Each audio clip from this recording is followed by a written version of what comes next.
Good morning. We will be starting in 1 minute.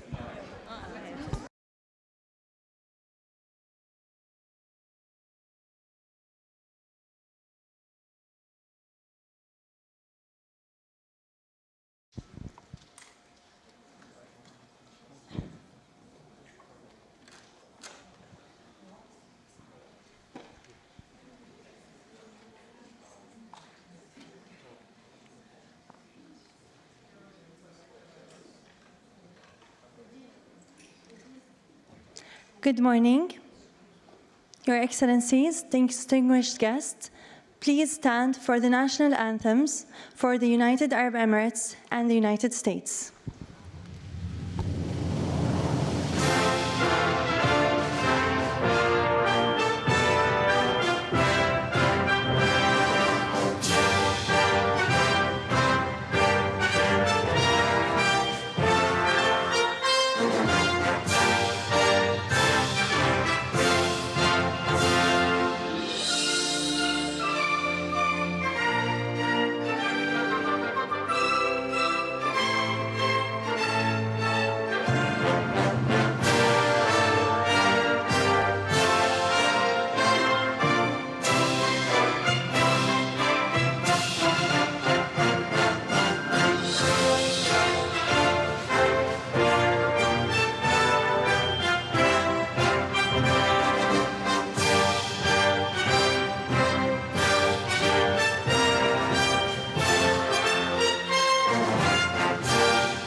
Thank you all for being here. Good morning. It's my great honor to officially welcome you to the inaugural MENA We Empower Summit, focusing on women driving economic transformation and sustainable growth, brought to you by the United States Mission in the United Arab Emirates, with the support of the Academy of Women Entrepreneurs Program, and in this fantastic setting here at NYU Abu Dhabi. We are incredibly fortunate to have global leaders, champions of sustainability, and trailblazers in innovation with us throughout the 3-day summit. Today's event will be live-streamed and available on the U.S. Mission to the UAE's YouTube channel. To begin, let's highlight some of our programs which empower women worldwide through entrepreneurship skill building. Please enjoy this video highlight. Hi, I'm Matt Bussenhoff from the Bureau of Educational and Cultural Affairs.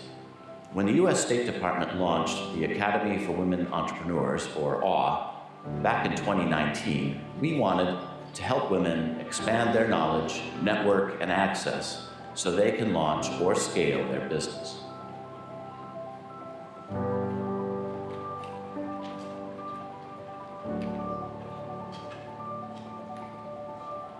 AWE has helped women-led businesses in nearly 80 countries to adapt and thrive. And did you know that when they finish the program, 3/4 of all graduates earn more income in their businesses, and 1/3 hire more people? That is real economic growth driven by women, and it's helping communities come back to life all over the world. Because your success is powering progress for everyone. So thank you. You are all an inspiration. You are all truly awesome.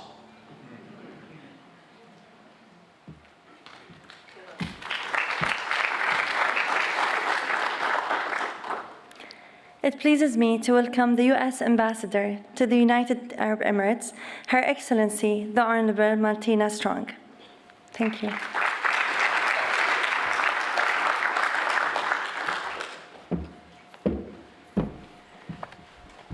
Good morning, everyone.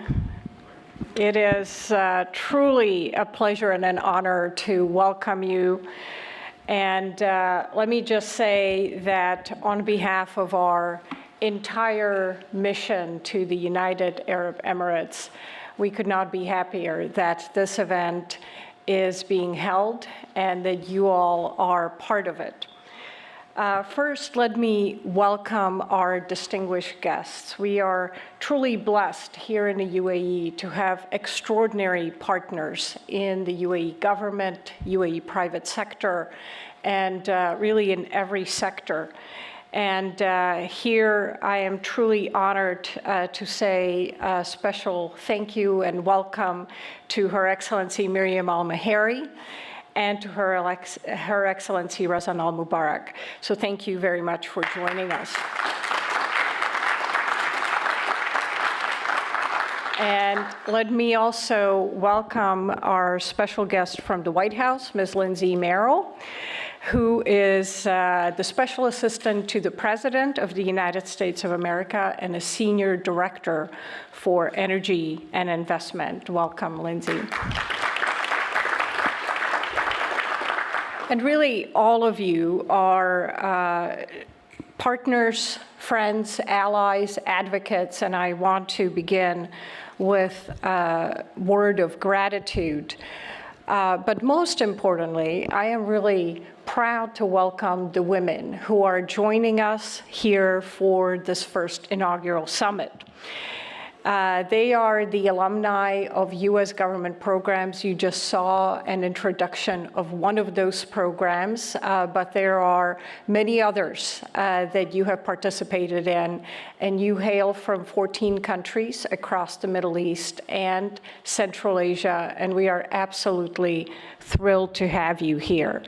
We are also joined by many outstanding recipients of the Emirati Women Achiever Awards. Again, another fantastic program. So all of you are business leaders, policymakers, scientists, educators, civil society activists, social change makers. In short, you are pioneers in your fields, and we are absolutely thrilled to have you.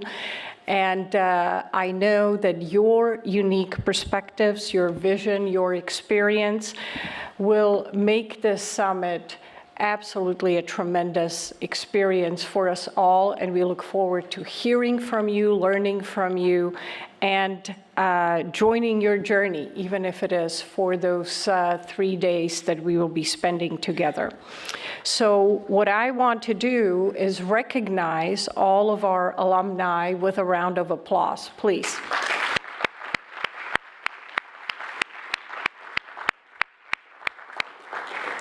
When our team conceived this summit, we knew that the summit was going to be for you. It's not about the U.S. mission to the UAE. It's not about the UAE. It's not about the U.S. government. It's about you and your investment in your achievements, your insights, as I said, and all the great work that brought you to this point of success. And I have no doubt that this summit will spark new ideas, new ventures, perhaps new partnerships, but certainly many new friendships. And I think that's going to be very exciting. So let me say a few words about the summit, what we are going to be doing for the next 3 days. We're obviously here in NYU Abu Dhabi, and I want to thank our partners in NYU. Thank you, Chancellor Piano, for hosting us. And today we will be focusing on regulatory issues, access to finance, and sustainability. Tomorrow, we will continue our discussions in Sharjah at the Technology and Innovation Park, and we will be focusing on women in tech, clean tech startups, and we will also listen to some brilliant business pitches. And we will conclude on the third day in Dubai. And there we will hear from business chambers, discuss space initiatives, space economy, and celebrate our culinary diplomacy project, My Food Story, which is really focused on sustainable food systems. And as usual, a program that was developed by women for women and about women will be action-packed. So get ready. But I'm sure normally your schedule looks like mine, so that's what you're used to, and that's how we roll. So you're going to have a lot of fun. And as I mentioned, you have already heard about the AWE program, but there are so many others.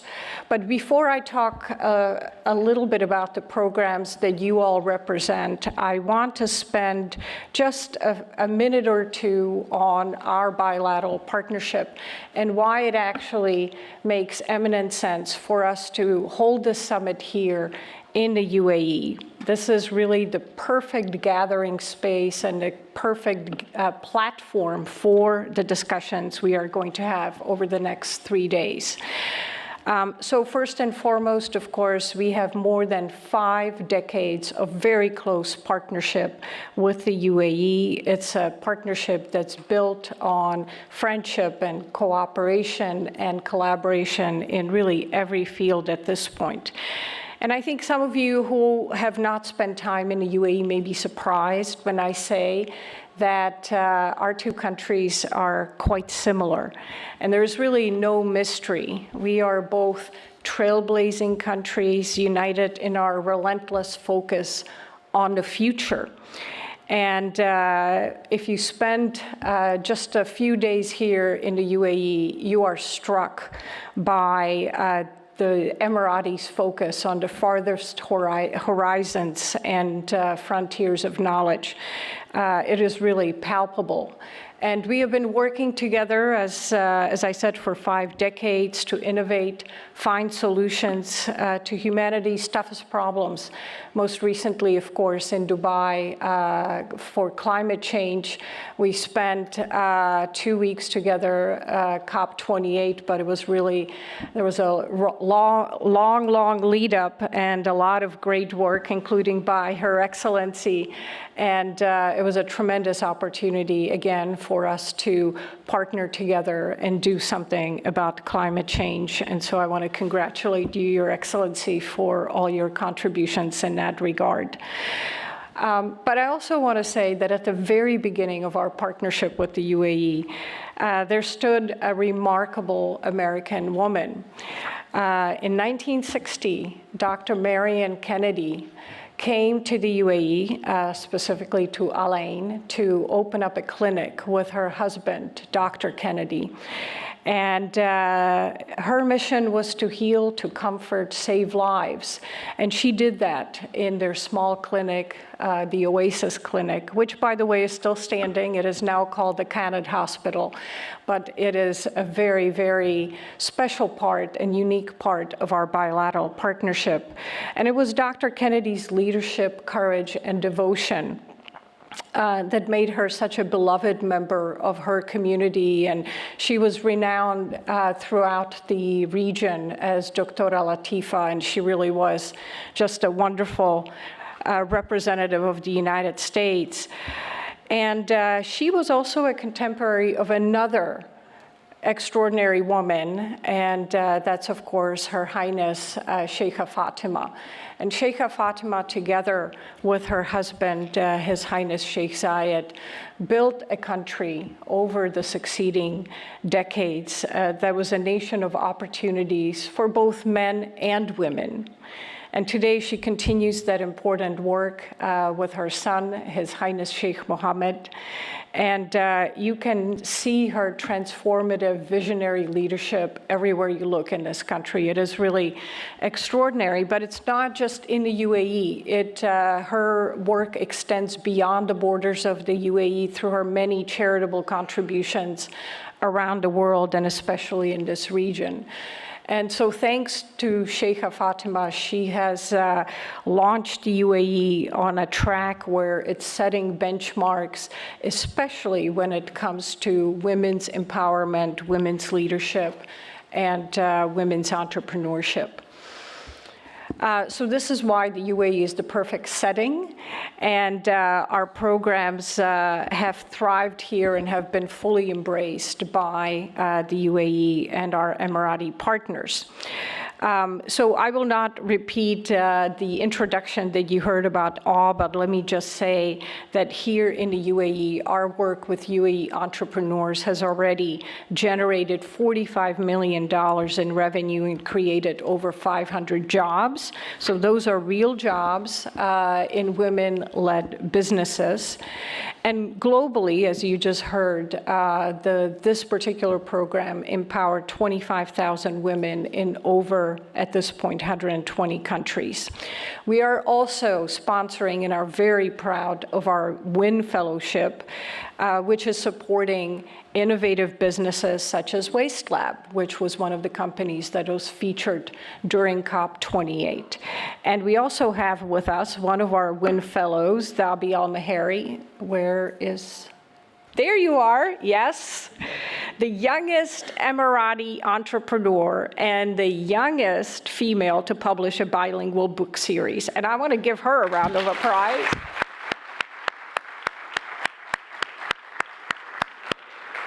Because she's really extraordinary.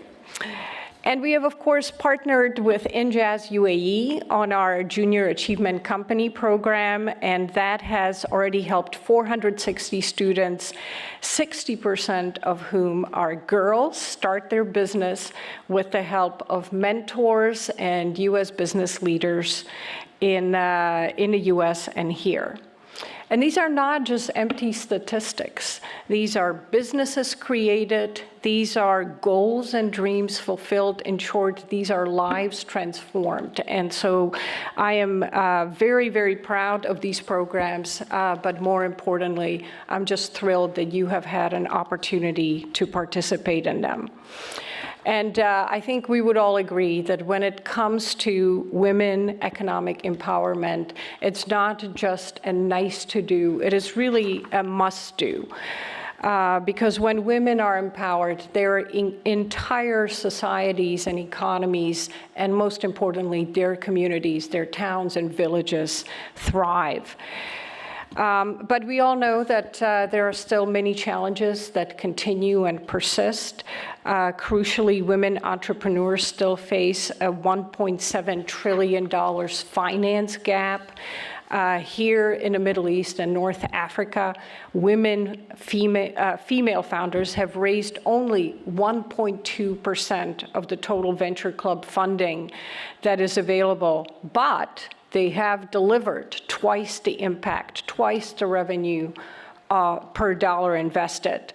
So there's clearly hope. There's a lot of potential, a lot of opportunity, but also there is much to do.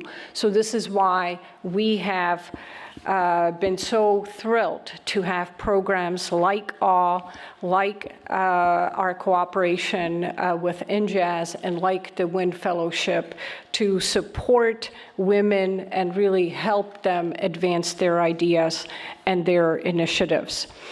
I want to just say a few things about what we will do, not just what we have done. And we will be sponsoring a new WIN cohort of 30 women-led businesses and the next INJAS cohort of 400 students. So both of those will launch in October, and we could not be happier. In addition, we are partnering to support the Sharjah Entrepreneurship Festival, and we will also be supporting the Global Women's Forum in Dubai. And we're launching a regional mentoring network with local business chambers, and we're creating a LinkedIn alliance focused on women's and youth economic empowerment. I want to close with a word of thanks to our partners, and many are here. I've already mentioned NYU Abu Dhabi. Let me also highlight the US UAE Business Council. Our American chambers are contributing and partnering with us. It is really a tremendous effort that has been delivered to support all of you. And I also want to thank our amazing team in the embassy and consulate in Dubai, under the leadership of Dalia. And Dalia, there you are. Please stand up. Okay.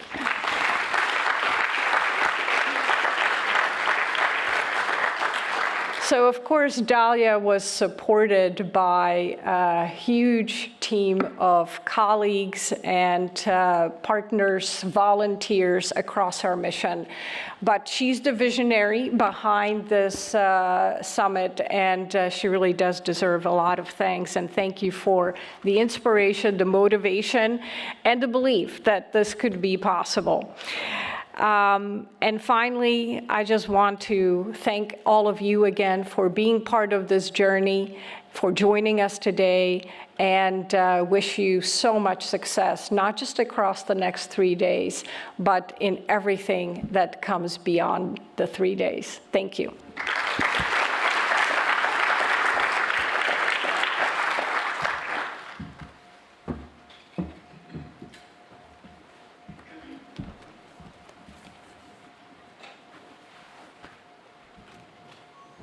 Thank you, Ambassador, for the truly inspiring words and encouragement to women worldwide and in the UAE. We have a special guest who have liked to be here in person. He will be joining us virtually. Please turn attention to the screen for a message from the UAE Ambassador to the United States, His Excellency Yusuf Al-Atiba.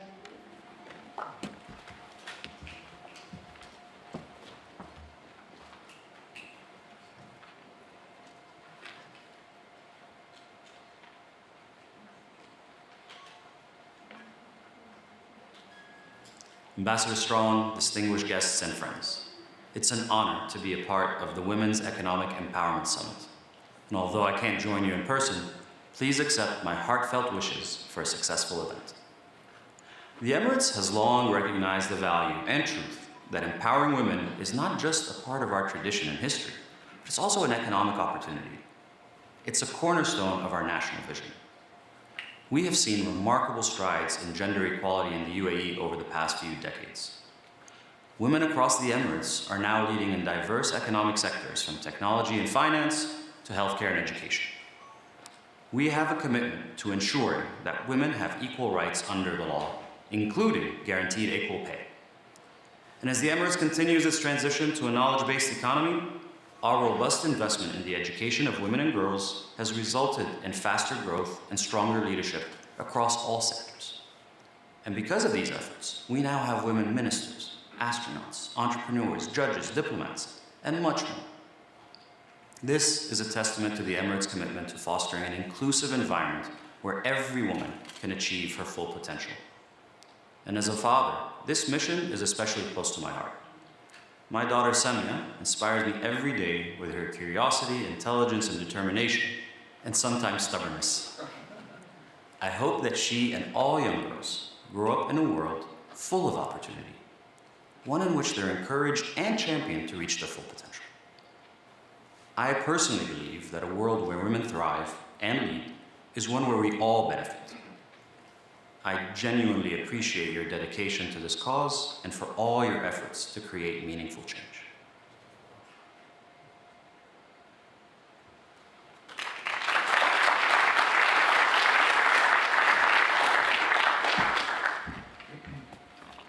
Thank you, Your Excellency. I would like to welcome Her Excellency Mariam bint Mohammed Al Mheri, the Head of International Affairs at the Presidential Court of the UAE.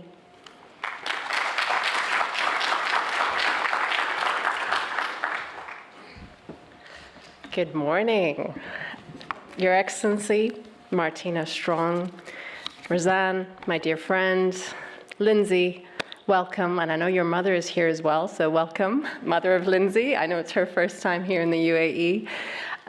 First of all, thank you. Thank you for inviting me. Thank you for being here. And it's amazing, Your Excellency Martina, what you've done together with your team, NYU, to put together the We Empower Summit.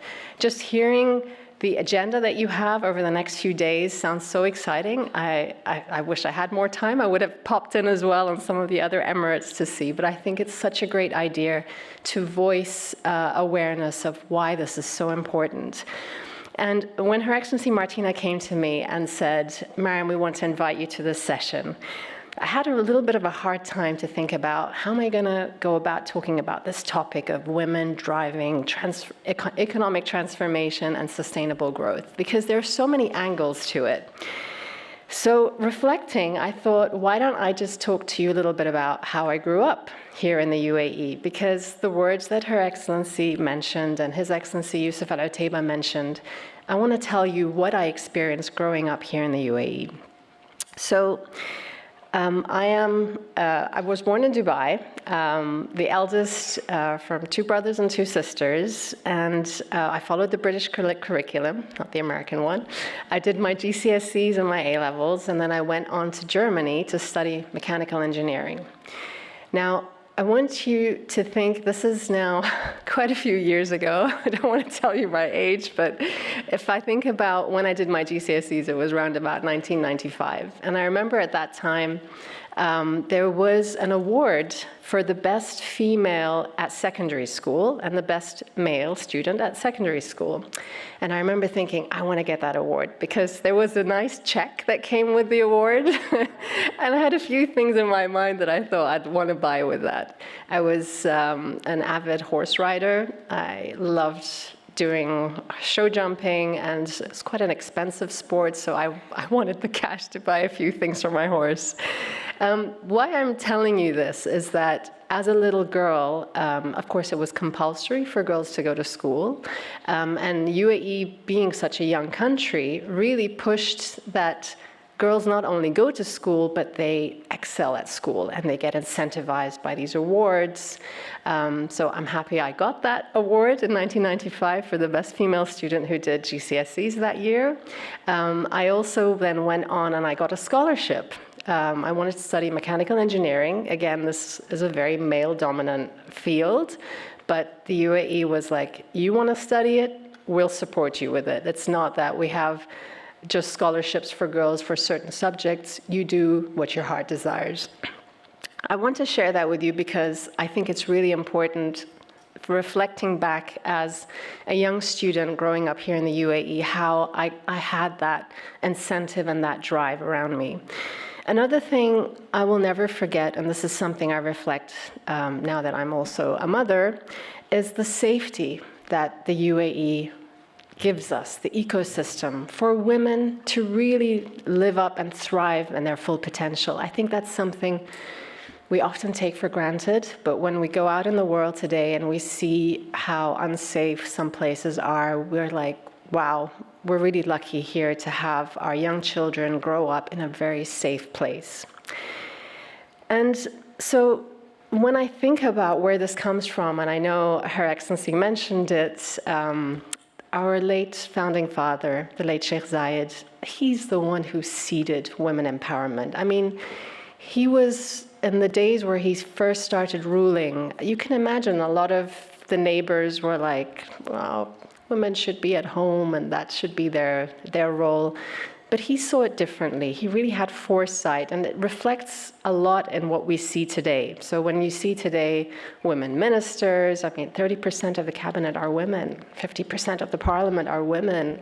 As Yusuf mentioned, women are in so many positions, leading positions. This hasn't just come just over the past years. It happened because of the seeds that Sheikh Zayed and his wife, Sheikha Fatma, and I'm so glad you mentioned it, Your Excellency, she's really, her tireless advocacy in this, we see the results today, and we thank her for all her efforts, and not just here in the UAE, but regionally and globally as well. And so when I see our president, His Highness Sheikh Mohammed bin Zayed, it's just amazing to see that this legacy is going on. Women empowerment here in the UAE, I cannot accentuate more that there is no other place in the world where you have women empowerment and a safety environment that we have here in the UAE. And I really say that we are the lucky ones. We really are lucky to be here. We're lucky to have the visionary leadership we have. COP28 was a prime example. I mean, it's something I reflect very much on my kind of summit in the years where I was a Minister of Climate Change, and really thinking about what we did, how we proved to the world, it doesn't matter what noise we're hearing, we're focused on bringing the world together, showing people that the UAE is a bridge builder, a peacemaker, is a reliable partner to solve global challenges. And so now in my new position, I'm head of the International Affairs Office, where I oversee some strategic and special projects for our president. But I also have a role, I'm the CEO of a holding company called 2.0. I know many of you are asking, what is 2.0? So just to give you a glimpse, again, this is I'm very honored that I've gotten this position. It's a new holding company that's really driving a vehicle to be able to invest in different verticals to drive the new economy of Abu Dhabi and also help drive that into the world. So we're looking at AI, we're looking at mining, because as you can imagine, all the nickel, cobalt, metals and minerals that you need for the transformation that we need towards a more sustainable, cleaner future. So we've got really some exciting stuff coming up, and hopefully by the end of the year, I'll be able to talk a little bit more. But it's just been so incredible in my own journey of being a minister and now coming into the private sector and taking that, but all the whole idea being you do what you are passionate about. When you're hardworking, people recognize you here, and you get more and more responsibilities. And then so I often say to myself, what can we, as the lucky women here in the UAE, do and say to the world? And so I think we need to be role models. I think that's the best way to do it. We need to show the world that we walk the talk, we lead by example. We're here to change mindsets, and not just by talking, by doing. We're here to break down barriers. We're here to show that when we women rise, we all rise. And that's my message to you all today. Thank you.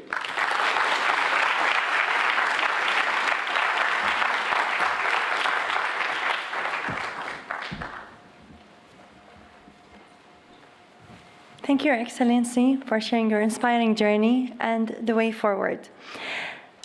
It's our pleasure to hear from an outstanding leader in climate action. Please welcome the President of the International Union for Conservation of Nature, who is also a UN high-level climate champion and Wiser Advisory Council member, Her Excellency Razan Al-Mubarak.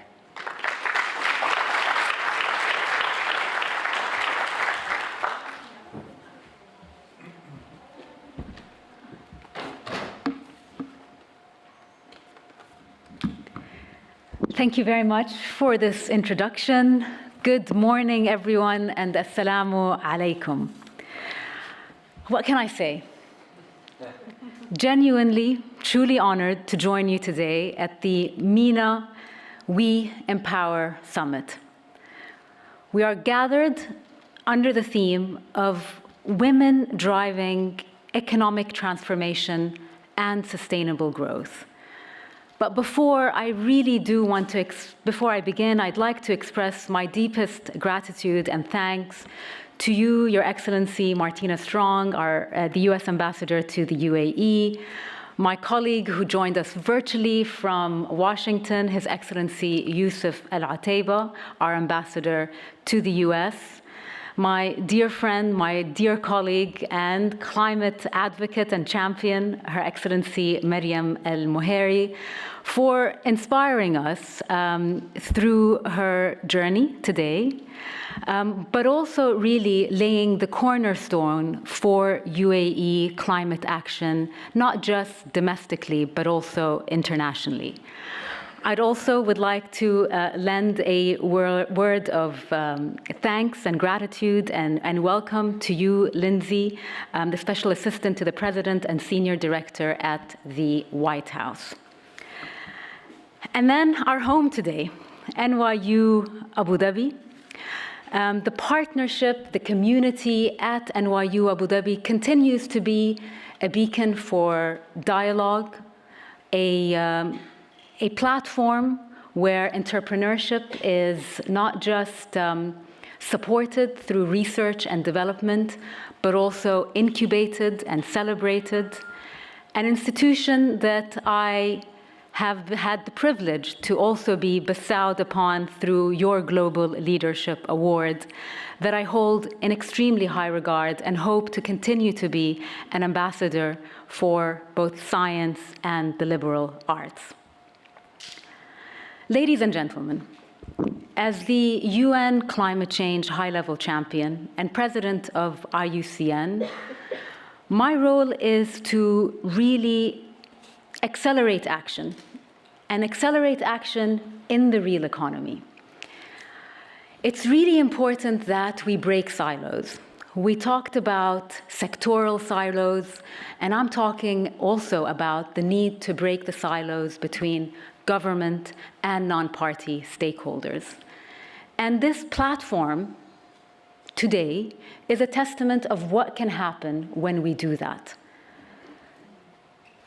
Because the challenges, the polycrises that we face, be it nature loss or climate change, or the conflict that this region sees, cannot be addressed in isolation.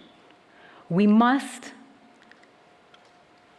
look at the challenges and recognize that they're actually intertwined, and we can't solve them, as I said, in isolation or in a very sort of silo-disciplinary approach. It is a whole-of-society approach. As COP28 high-level champion, I focused on two key areas. The first, again, trying to ensure that climate change, again, is not addressed in silo, to really champion nature within the climate change discourse, recognizing what science has told us, that we cannot get to the 1.5 degrees Celsius target or indeed threshold without leaning on nature, which will actually give us 30% of our mitigation requirements by 2030. The other, and this is a value that Your Excellency Martina and Your Excellency Maryam alluded to, a value that is very close to the UAE's heart, and that is the value of inclusion. Ensuring that everyone can contribute, and everyone should benefit. And we brought this value to the climate and nature loss discourse, and particularly focused on those who are impacted the most, and those who are least able to contribute. Because, ladies and gentlemen, climate change is here. 2023 was the warmest year on record. And when I say record, this is not 10 years ago or 20 years ago. We're looking at 100,000-year climate change, climate records across various scientific institutions. And I do believe that the values of inclusion,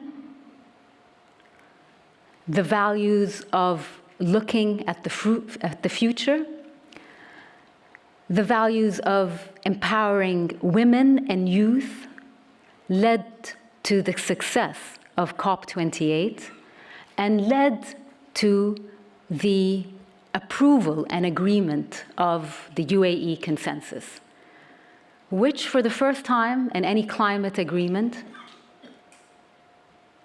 paved the way to transition to a fossil-free future, but also recognized that that is not enough.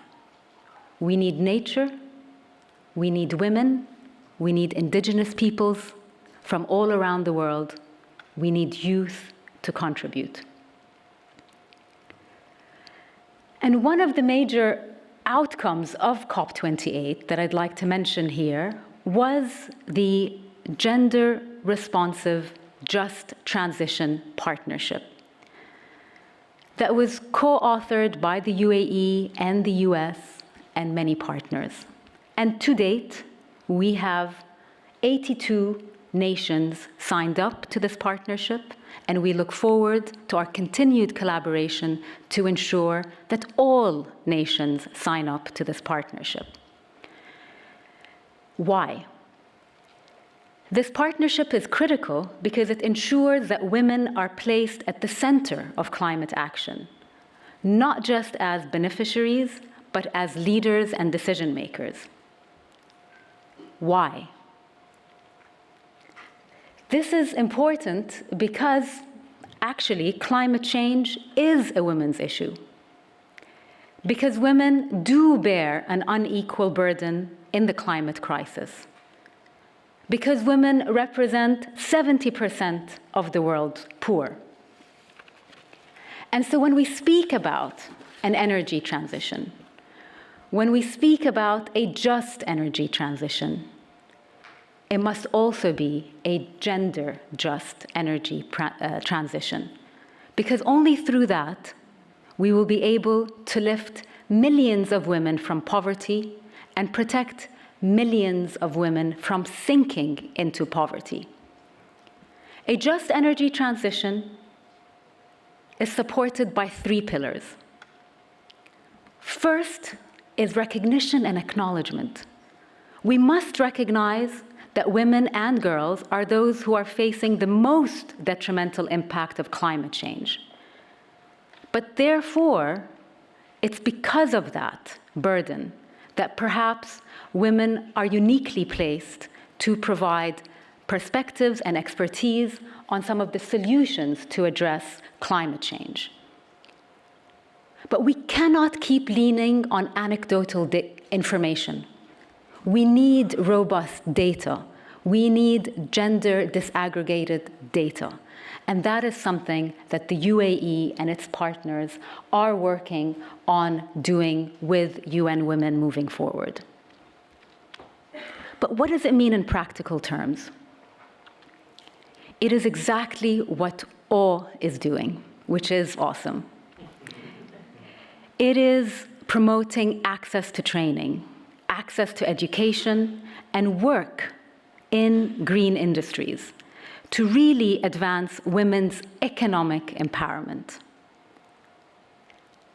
And thirdly, it is about communications. We need to communicate real case studies. We need to communicate real stories and real narratives to demonstrate women's participation in the new economy, in an economic model that is green and that is sustainable. As somebody who has had the privilege to participate in many international conventions, the reality on the ground is that women remain underrepresented in global climate negotiations. We must work together as a community to ensure that changes. When one looks at both climate finance and nature conservation finance, women continue to be under-resourced. And this is why platforms such as this and others are really raising the world's attention on the need to resource, financially support women leading climate action and nature conservation, both in their communities and on the front lines and within the global stage. Because if we fail to resource women, if we fail to include over half of the world's population in our efforts to address the climate and biodiversity loss crises, let us be clear, we will collectively fail. But the opposite is also true. By empowering women, as exemplified here in the UAE, and as astutely said by Her Excellency Maryam, we can all rise.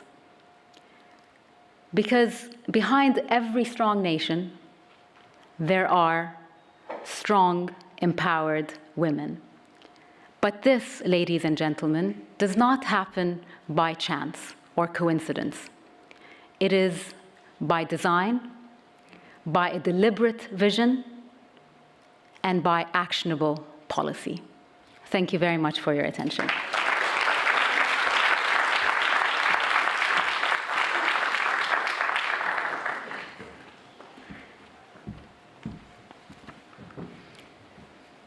Thank you, Your Excellency. We are privileged to hear views from the White House.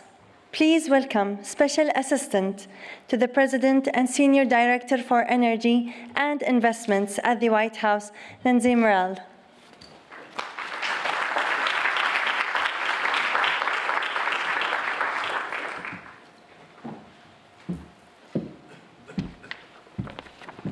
Wow, this is an impressive group and a great act to follow. Thank you.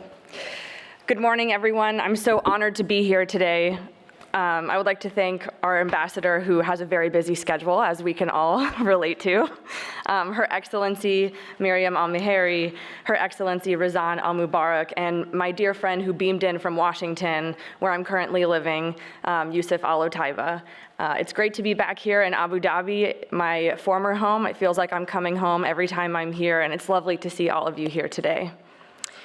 The United States and the UAE have a strong, long-standing relationship full of success, growth, challenges, and continued opportunities to rise to the occasion together, a theme we keep hearing. We currently find ourselves in a unique moment in time where the world is striving to advance the global energy transition and a very fast-paced digital and tech revolution. I'm sure we have all been in some of the thought-provoking and wildly confusing and impressive conversations about artificial intelligence, as well as the power and infrastructure to support it. As our governments continue to debate and navigate the timelines of these sometimes parallel and sometimes perpendicular transitions, how the transitions will continue to compete for our attention, and how strong regulatory frameworks need to be, it may feel a bit chaotic. But let me reassure you, as I'm sure everyone here can attest to today, there is always opportunity in chaos. Both President Biden and His Highness President Sheikh Mohammed bin Zayed share a vision for a strong, safe, and prosperous Middle East. And together, we have found opportunities to help our two countries, as well as our friends and neighbors around us, flourish. At ADIPEC in November 2022, President Biden and Sheikh Mohammed bin Zayed announced the Partnership to Accelerate Clean Energy, also referred to as PACE. Our governments seek to catalyze $100 billion in financing, investment, and other support for clean energy by 2035 to maximize the clean energy transition. PACE's ambitious plan is built upon 4 pillars: clean energy innovation, carbon and methane management, nuclear energy, and industrial and transport decarbonization. Since its announcement, PACE has announced projects to advance each of these pillars, both in the United States and the UAE, and emerging markets together around the world globally. At the G20 in India just last September, a little over a year ago today, President Biden sat next to His Highness Sheikh Mohammed and other world leaders at the G20 and announced the India, Middle East, Europe Economic Corridor, also known as IMEC. This corridor seeks to connect Asia to Europe through the Middle East and create a reliable and cost-effective cross-border ship-to-rail transit network that will enable goods and services to transit to, from, and between India, the UAE, Saudi Arabia, Jordan, Israel, and Europe. Along the railway route, participant countries intend to enable the laying of cable for electricity and digital connectivity, as well as pipe for clean energy and export. While these two projects are huge achievements and historic announcements between our two countries, and while I am incredibly proud to have led the negotiations for both projects, it is not the work that I remember and look forward to the most, although it's incredibly important. It's the people I have met along the way and the close relationships I have built that have contributed to this shared success, and I'd like to talk a little bit about that. I've been working with the US government for 15 years, first at the Pentagon, then at the Treasury Department, and now at the White House. I was the financial attaché to the United Arab Emirates, and I also covered Oman several years ago, and then this was my first overseas post. I can confidently say I would not be the woman I am or the diplomat today without the influence and leadership of my friends and partners here in the United Arab Emirates. As a young woman, I was a little nervous to find my footing in economics, countering the financing of terrorism and anti-money laundering in the Middle East. But that quickly changed once I started meeting with my Emirati counterparts. I was welcomed into every government meeting. Partners quickly sought my advice and counsel. I was surrounded by so many empowered women. I had so many incredible, inspiring peers. And in my first meeting with His Highness Sheikh Mohammed, he provided me the opportunity to contribute to the meeting and empowered me to be an expert in my craft. I fell in love with the important work that our two countries sought to tackle together, which was a dynamic challenge during the reimposition of Iran sanctions, but we found creative solutions to ensure mutual success together. From the UAE, I went on to be the Treasury Department's financial attaché to the kingdoms of Saudi Arabia and Bahrain. I was also the director of the US and Saudi co-chaired Terrorist Financing Targeting Center, where each of the GCC countries are members and is physically located in Riyadh. Again, I was welcomed with open arms and incorporated into the bilateral relationship expediently and without question during Saudi Arabia's G20 presidency and separately in other countries with the negotiations of the Abraham Accords. I owe a great deal of my inclusion and success to the women that have come before me, like our ambassador Martina Strong, and to my incredibly loving and strong lifelong role model, my mom. I would also, to my colleagues and peers, I have the great honor of serving alongside every day, and to the leadership of critical partners here in the Middle East. It's so important for the success of the global economy to have strong platform for women. And I accept the responsibility to ensure there is always room on this platform with me. I am proud to be here standing before you today, not only amongst ambitious and tenacious Americans and Emiratis and the other nationalities that Martina mentioned earlier, but as a woman standing amongst her sisters, striving to seek creative solutions for sustainability in our communities, our countries, and as global citizens. May we continue to seek to solidify the role women play in these critical sectors each and every day. And as we aim for sustainable economies to protect our Mother Earth, may we also work to serve as mentors and pave a sustainable path for the younger generation of sisters coming up behind us. Congratulations to the awardees and to all the entrepreneurs, businesswomen, supporters, mentors, and creative thinkers. There's a role for each and every one of us. Now let's get back to work.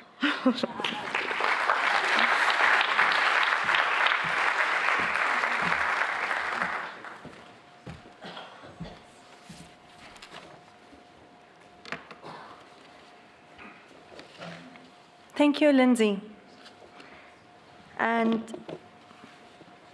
Excellencies, guests, thank you for your rapt attention at this session.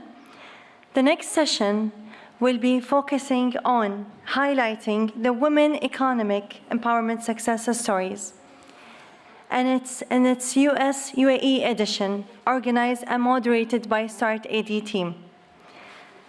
This is where you will hear from exceptional women innovators and entrepreneurs who are truly shaping the future. I would like to introduce your moderator, NYU START AD Assistant Director of Strategic Projects, Nihal Sheikh.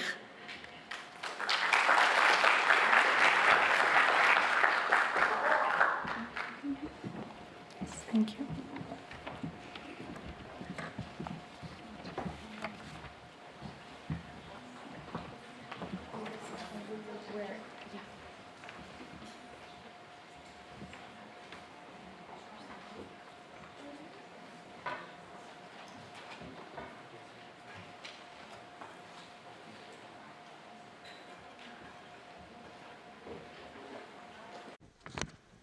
Hi, good morning, everyone. How is everybody doing? It's been a few wonderful speeches that we've heard so far, inspiring, a buzz, and excited to dive into the day. We're happy to be here and kickstart the first panel discussion of the US Mission's Women Economic Empowerment Summit in its first day in Abu Dhabi. And we have a brilliant panel with us of very accomplished, innovative trailblazers who have an entrepreneurial spirit. And all three of them have actually been very much driven to give back to community through academia, through building networks, and through capacity and skill building. So I hope all of you are ready for the session. Rahab, let me begin with you. You've been a part of the Academy for Women Entrepreneurs program, and you are the founder of Distinct Learning. I'd like to ask about your work, which is focused on creating tailored educational solutions for for children with learning differences. Please speak about your experience in the OR program, and how did this impact you as an entrepreneur? Thanks, Nihal. So Distinct Learners is a center, like rightly you said, it supports kids with learning challenges, and it was something that grew out of my own personal journey, something that I started on the side as I was working my executive role. And as I transitioned into my entrepreneurship journey, actually it was quite timely that I came across AWE. Yes, granted, I was an executive, I had my MBA, I did learn the fundamentals of, what would you keep in mind when you establish a business. But what I lacked was the structure, the exposure, the ability to be around like-minded women. And this is what this platform through AWE gave me, the opportunity of coming across amazing women who were at different stages of their entrepreneurship journey, unlike me, who I was on the startup. So it gave me that exposure to try and learn from their experiences and what they went through. But more importantly, the effort that was put in by the team in terms of structuring the program in such a way that it allowed us to have accessibility to a toolkit, of what are the do's and the don'ts and what do you have to keep in mind, from things like supplementing and complementing your business acumen of having a vision, mission, purpose, to more of the interpersonal aspects of it, how to build resilience and the entrepreneurship mindset and what have you. So it kept us really sound and on our toes in terms of, it's not all glamorous attending workshops. You have to do the hard yards. So it was very good. And what was amazing is the variety of people that they exposed us to, from various facets of the business world, which was very relevant, in terms of, say, for example, the regulatory landscape and the changes, corporate tax, and what does it mean to an entrepreneur, and you as a small business, how does it impact you? So all in all, the team really put in a lot of investment and came out of it with a revised operating model, strategy. So I'm very pleased that I went through that experience, and looking forward to reaping the fruits of that whole experience. Amazing, that's phenomenal. And thank you so much for diving into those details, because I think for any existing or aspiring entrepreneur, the kind of value that you articulated very clearly, be it networks, learning, resilience, mindset, that can really be a huge change maker. So that's wonderful to hear. Thank you, Rahab. All right, coming to you, Jumana, you wear multiple hats as an investor, as an entrepreneur, in your previous life as a government executive, and now somebody who is powering a lot of innovation through your entrepreneurial ventures and journeys. Tell us a little bit about your experience so far and also being a part of the WIN Fellowship. Perfect. Thank you so much. I'm so pleased to be here and to be included. Actually, my journey started about 10 years ago into the world of entrepreneurship. I started my first business called The Happy Box, which is a social enterprise designed to bring families and communities together through the love of art and education. We provide various products and services, all revolving around edutainment, creating it in a super fun way that will engage the child, but then also create moments in time with loved ones. Prior to that, I was actually working for the government. So I served Queen Rania's office in Jordan. I was in international affairs. And then I moved on to work for the executive office of His Highness Sheikh Mohammed bin Rashid Al Maktoum, and I worked on a number of initiatives, including Dubai School of Government, and BRF, and Dubai Cares, which was my last tenure there. And the reason that I'm bringing it up is because of the ability to be working in the government sector and just seeing how at the time the UAE was expanding at a rate like no other. Its geographic positioning in the world made it easy for migrants to move. There was an influx of migration. There were over 220 nationalities in the UAE itself. So I took it as an opportunity to actually launch a business and to solve a problem. I took a concept which is prevalent in the US and Europe, which are do-it-yourself activity boxes. I adapted them for the region. I customized everything, so it's not just boxes that you find from random places, or it's actually our products, so we have the factory. And the intention is really to create impact in the community level and on the family level as well. So when I launched that, and it was a dining room table concept, my mother, by the way, at the time thought this is definitely just a moment in time. So it started off as a social experiment, but within 6 weeks, we had over 12 franchise requests. Within the first year, we had 21 global franchise requests. The first one was actually from Brazil, a gentleman from Brazil who approached. And that's when I knew that I was onto something. The company grew organically from my dining room table to my garage, and then I had to move to another house with a bigger garage. Up until establishing it at Sirka Al Avenue, which is where we have also a community center. So entrepreneurship really is a bug that once you start creating and solving problems and doing the trial and error and pivoting along the way, you really feel the need to consistently give back and do good. And I think social entrepreneurship really is extremely valuable because the impact that it has both on, on a micro level, be it family, or even on a community level or globally, is really profound. And a lot of the work that we do, we serve global nations as well. So we work in underprivileged communities. We deliver educational gift boxes that are with the United Nations approved to children in need, and this is out of our CSR without being fundraised.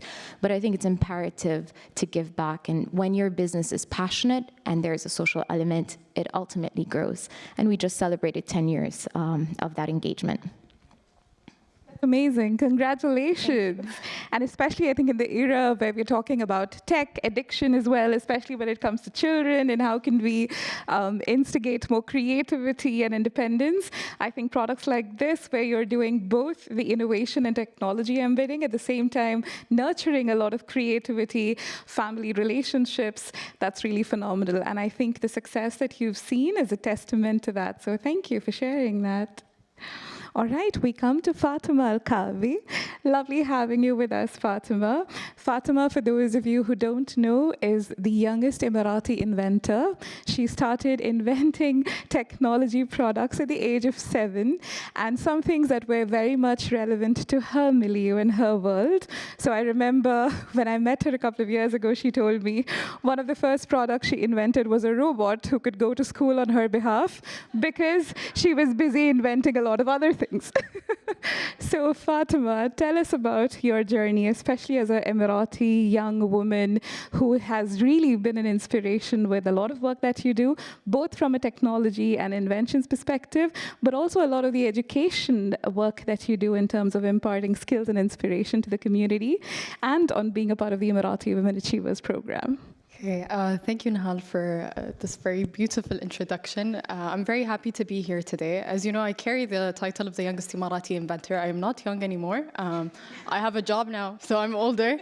I'm 22 at the moment, but I got the title initially when I was 15 from His Highness Sheikh Mohammed bin Rashid Al Maktoum at the UAE Pioneers awarding ceremony. So I was very lucky to hold this title officially on paper. But to give you a short introduction about myself, I'm 22, as I mentioned. I started inventing at the age of 7, and I have 12 inventions that tackle different problems around my community, starting from the teleporter, or robot that attends school on my behalf, to other inventions, including a smart steering system that prevents texting while driving. I also created a braille printer that helps the visually impaired print using voice commands, and other inventions. The one that attends school is actually created for sick children. So the idea was to help kids with long-term diseases be able to attend school way before COVID. So we were able to also use it during COVID times. I went to school in the US. I was lucky enough to go to Virginia Tech on a scholarship from the government. So it feels nice to be always collaborating with the US mission. It feels like my college days. It's always fun to talk about my time there and the education that I got. So I'm very grateful for that. In my free time, I like to visit local schools and universities to mentor children on inventing and science and technology, and try to show them that it's actually fun and you can get started without having any engineering background, because that's how I started. I had no background whatsoever. I was just interested, and I was lucky enough to have the support system at home and also from my community. Lucky for me now, I've reached over 5,000 students in the region, starting from the UAE, from my small town in Al Ain, to Abu Dhabi, Dubai, Saudi Arabia, Oman, and even in the US, trying to show kids that you're able to get started in science just from home, maybe similar to Jamana's vision. You know, you can do it yourself, expose yourself to all of these fun and exciting projects. But I've also wanted to set a role model for younger children. Growing up, I did not see people who looked like me in the curriculums. I did not see young women, and especially Arab and Muslim women, that I could look up to, because it's not that they didn't exist, we just didn't spotlight them. And I wanted to create this platform where people could look at me and say, you know, I could do better than her, you know, whatever she's doing, I could do better. So that was my goal, and I'm very lucky to be part of the Emirati Women Achievers Initiative, which was a platform created to actually highlight the incredible Emirati women doing so much work. And every time I attend the event, I fangirl over all the women there. I'm like, wow, I know you since I was like 5. So it's always fun to see all the incredible women and to highlight them, you know, through the book, through the website, through the awarding ceremony, and give them a platform to inspire the next generation of Emirati women achievers. Thank you so much, Fatima. That is such an illustrious journey that you've had. And you're still young, and I think you're still just getting started. Okay, lovely.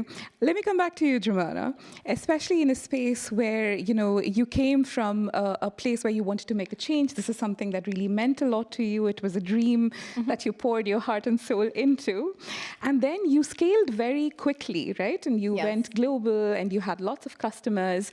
So how do you strike that balance between the initial passion and, you know, being true to that concept, but then when you grow your business, have employees, have partners, etc.? How do you strike that balance between scaling and starting up? So I think, you know how when you see trends and then they blow up, and then the founders always struggle because, in essence, you know, we don't have the operational processes in place yet. The structure is not in place. If you're self-funded, that becomes an issue as well. So when we experienced that great interest, let's say, in the concept, the Happy Box, it was terrifying. And it was it was lovely, actually, in a way, because it's a validation of the work that you're doing and that there is great interest and that you're solving a problem and there's a need. But at the same time, it gets really scary as a founder that you feel that you're on a constant marathon to equip quickly. So it means hiring quickly and not necessarily hiring right. It means spending excessively versus efficiently.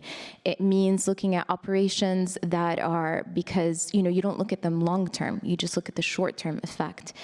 And I actually took the plunge. Within 2 years, we started franchising out, and it was pretty interesting.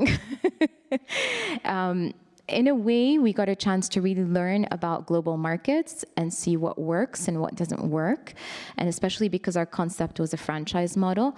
But at the same time as well, it was a marathon. It was like you were on a hamster wheel that would not stop. And then you tend to lose yourself along in the process, because being an entrepreneur is also very stressful. It could be very of a solo journey as well. And I think we had to pivot excessively. And there came a point where I took a step back and I thought I need to reassess certain operations that we were doing. And that major assessment actually came during COVID, which I'll get into later. But I think with scaling, you have to be very particular. You have to ensure that you have everything in place. It is going to be a lot of trial and error, but I think in the long term, if you expand slowly and gradually, it's a lot more efficient and sustainable than a quick moving forward, because you leave room for error and you lose funds along the way. So that's my 2 cents, and I'm very grateful because we grew our concept globally. We were able to export. We had amazing partners on board.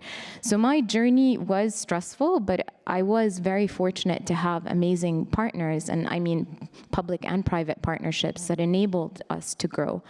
And I foresee growth in a different aspect now. Now, as the Happy Box has now, we hit our 10th year anniversary. We intend on expanding in a different way, not only just with the do-it-yourself boxes, but with an actual physical space. And the first location that we're looking at is Saudi for that, so brick and mortar. And that realization came after COVID, the ultimate black swan event for any entrepreneurial venture. So yes, so those are my 2 cents on scalability. So go slow and super. Yes. I mean, go slow, be meticulous, have the right people around you. Don't be pressured into growing so quickly, because we also get hyped up, that when there's momentum and PR and comms, and you feel a lot of pressure that you need to achieve and keep going. But I think you always have to take one step back, remain humble. Humility is everything, and it's about taking that step back, reassessing, and with every movement you keep reassessing. So I think self-evaluation of the process and of yourself as a founder is really integral. That is very important, because I think, like you mentioned, when you're an entrepreneur, they often say it's like a duck waddling. You have to be calm above the water, but paddle like crazy under the water. Yeah. So there's a lot of pressure, there's a lot of expectations, and you become the go-to person to answer everything. So that's not an easy role. But also, it's like, it's like a Hollywood version, you know what I mean? Like, oh, being a founder, is this. No, being a founder is really difficult. It's super hard, and you can lose sight of what you're building if you grow fast. And if you lose your essence, then what's the point of having your business? What's the point? I mean, what's your problem that you're addressing? So go slow. Humility is key, and listen to others as well for their feedback. Brilliant. I think that's a very actionable. I love check marks and checklists. So that's my brain works with check marks. Fascinating. I would like to, because you spoke about specifically challenges and difficulties, and we know the entrepreneurial journey is definitely, life in general is, but the entrepreneurial journey in particular is always rife for challenges. So maybe Rahab will begin with you. And if you can talk about a moment where a setback or a failure became a turning point for your growth. So actually, this is early days when I first decided to venture into distinct learners. Because I deal with children with learning, differences or difficulties. one of the key challenges that I had actually, and it came up during COVID, not the best of times, was physical is the way to go because this is how you need to reach these kids. But then the dilemma of trending around the regulatory landscape in terms of the licensing requirements and what have you, the amount of capital investment you need to put in, the ability to attract the right qualified people, because this was very key for me as a mother who was finding it quite difficult to find the right support for my child. I did not want that for the rest of the families, So it's at that moment in time where the whole online concept came in, which was, amazing, because what it allowed me is to go through a proof of concept phase, gauge the market receptiveness to such a model. Although, I still have some skeptical feedback as to does online really work? And I say, why not? If you apply the right tools, the platforms, the engagement, the training, the processes, it can be done. So I would say, that was one of the key challenges, which has made Distinct Learners, successful given phase 1 of its journey. So the fact that you were forced to go online turned out to be a blessing. Yes, because as a result of this model, I'm able to attract different schools of thoughts and qualified experts across the globe who don't necessarily want to leave their, home and come here. So it allows me that accessibility of being able to attract people from varied backgrounds, because in terms of how you educate children who learn differently, there are different schools of thoughts. Like in the US, it's more of those structured programs. They would use programs like the Orton Gilligams, the Barton, the Wilson, whereas in other parts, such as the UK and Singapore and Malaysia, they would adopt more of a holistic approach where you go into the fundamentals of how you would teach reading skills. So it has allowed me to have this accessibility of people from varied backgrounds and bring the best to the families out here. Amazing, thank you. Jumana, what about you? Can you talk about a moment which turned out to be a blessing in disguise, but was initially a setback? I go back to COVID. COVID was really a blessing in disguise, honestly. At first, maybe not, because I ended up questioning why I was an entrepreneur. And how I was going to, continue and survive a global pandemic, which hit my business extensively, heavily. And on top of that, we have personnel with families that rely on us. It was an incredibly terrifying moment. It was the ultimate black swan effect. But it really made me reassess my business model, the operations, getting leaner, being structured, seeing what works, what doesn't work, what needs improvement. And also it gave me a chance to really understand and reflect as a founder myself. And I think that situation actually was for the benefit, because right after COVID, we spent 2 years recovering, basically a lot of our losses and the hit. And when I took the WIN Fellowship program, actually, at the same time, the same day, actually, that I got interviewed to be part of it, I also was admitted into the University of Cambridge to do my master's in entrepreneurship. And that, for me, was really important because I felt that I needed to give myself time as a founder to really go back into a knowledge space, be able to interact with incredible female entrepreneurs from all around the world in different cohorts. I'm quite biased about the WIN Fellowship program. I have a lot of my WIN Fellowship colleagues are here, but we were a group of about 20 women from different cohorts. We got a chance to go to the US. We got a chance to really understand how entrepreneurship is in the States and some of the key elements that are faced in the US by women and also faced here, that's the similarities. And so, so I, after COVID and rebuilding, I decided to also take some time to reflect and see what I can do better moving forward.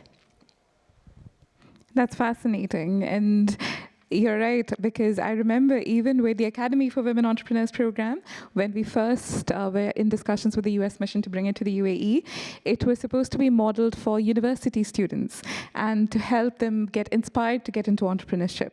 But the year was 2020, and AWE was going to be launched in March. But with what was happening around the world, we decided that the UAE program of AWE would be different. And it was customized to target women who've been running businesses for at least 2 years and have been negatively impacted by the pandemic. So a special curriculum and a special program was designed. So the UAE edition of AWE was different from what was world over, because it focused on sort of resetting yourself, revitalizing the business. How can you get back on a path to profitability? How can you sort of, press the brakes and figure out what's important, how to stay afloat? And I remember that. Stay sane. Yeah. And stay sane. And, also learn from others who are in a similar situation as you. So I think and I think that's quite powerful, because what you learn from others as well, especially in situations like this, through programs like this, I think can be very valuable. Absolutely. Okay, lovely. Fatima, same question to you as well. I need to take a deep breath before answering this question. My entrepreneurial journey is very short, because I think I started as a technical-oriented person. I think I focused more on building cool projects for myself. My first invention was a photographer, because I liked photography, and I want to take pictures with my friends, and no one would take pictures of me and my friends at the age of 8. So I created a robot that would just take pictures of me, and then progressed to create more projects for myself, like a cheerleader that would cheer the national football, or like Americans like to say, soccer team, and other inventions. And then I think my mindset shifted a few years in when I realized that my inventions don't have to tackle just my own problems, but they can cover other people's problems. And that's when I had to start to think in an entrepreneurial mindset: how can I scale this project? How can I put it out in the market? How do I talk to people? I have no idea how to pitch my ideas, and so on. How to protect my ideas, which is something I did not learn until later on when my ideas got stolen. So many different challenges that came in the way. But I think my main challenge was, how do I convince the world that you need to support young women like myself in engineering? How to give them an opportunity and how to provide the resources for them. And I'm talking about 2010, 2011, when I was 10 and 11. It was really hard to get in the right spaces. Getting the support, getting the funding, even getting the education. When I first started, the only robotics club in the region was at the higher colleges of technology in Dubai, and it was only the men's section. So if you wanted to actually join the club, you had to be a male student and be a college student at that specific college. I joined the group on Facebook, needed help, and I remember the only way I was able to get help was to meet with them in the parking lot after the official team meeting. And I remember taking my mom and my dad with me. I'm like, I don't know what to do. So they took me there, and that's when I got the support I needed initially. And I didn't want young girls like myself to feel that they don't belong because of situations like this. And I'm very happy now that I've built a community of other incredible women who would love to visit schools and teach young children and give them an opportunity. So challenges come up, but over time you realize that it is a blessing in disguise, because I was able to start a new initiative in the country, but also kind of lead the narrative. So I don't have to talk about the challenges as much as I get the opportunity to talk about the support that I got after 2015. His Highness Sheikh Mohammed bin Rashid announced, the month of innovation and then the year of innovation. And I was lucky enough to get the support from him personally and from His Highness Sheikh Mohammed bin Zayed Al Nahyan, the president of the UAE. Seeing those opportunities and seeing those pictures with them kind of convinced my family and then my community that, like, if Sheikh Mohammed likes it, we need to follow this. So it was like that. And then luckily, we were able to scale the idea globally, and I'm currently working on potentially creating some sort of business model, maybe with the help of Start AD and the team here, to put together all the work that I've been doing in a formal matter and maybe recruit more women to help with educating the next generation of youngest Emirati inventors, hopefully. That's amazing. I mean, that parking lot story. It's okay. It's fascinating. But I'd be curious to understand, so what was your conviction? Like, what made you do that? Message them on Facebook and then figure out that you can still get some value from having a parking lot meeting? I mean, it seemed like the coolest club in town, honestly. And I'm like, I really want to join. How can I join? And I remember joining the group on Facebook. I did not even have Facebook because I was too young for it. My parents made me an account. I joined. And then I found out there was like 2 other women in the group who were way older than me. And I'm like, how do you guys meet up with them? They're like, no, we just talk online. That's what we do. I'm like, I have this project that does not work and I need help. And that's what we ended up doing. I lived in Al Ain, I commuted to Dubai, met with them in the parking lot. And I'm so grateful because these young college students are really big inventors now. And they were the first mentors that I had. And I'm very grateful that they saw some value in me and decided to help me, even if it was in the heat in the parking lot. Thank you for sharing that. I think that deserves a round of applause.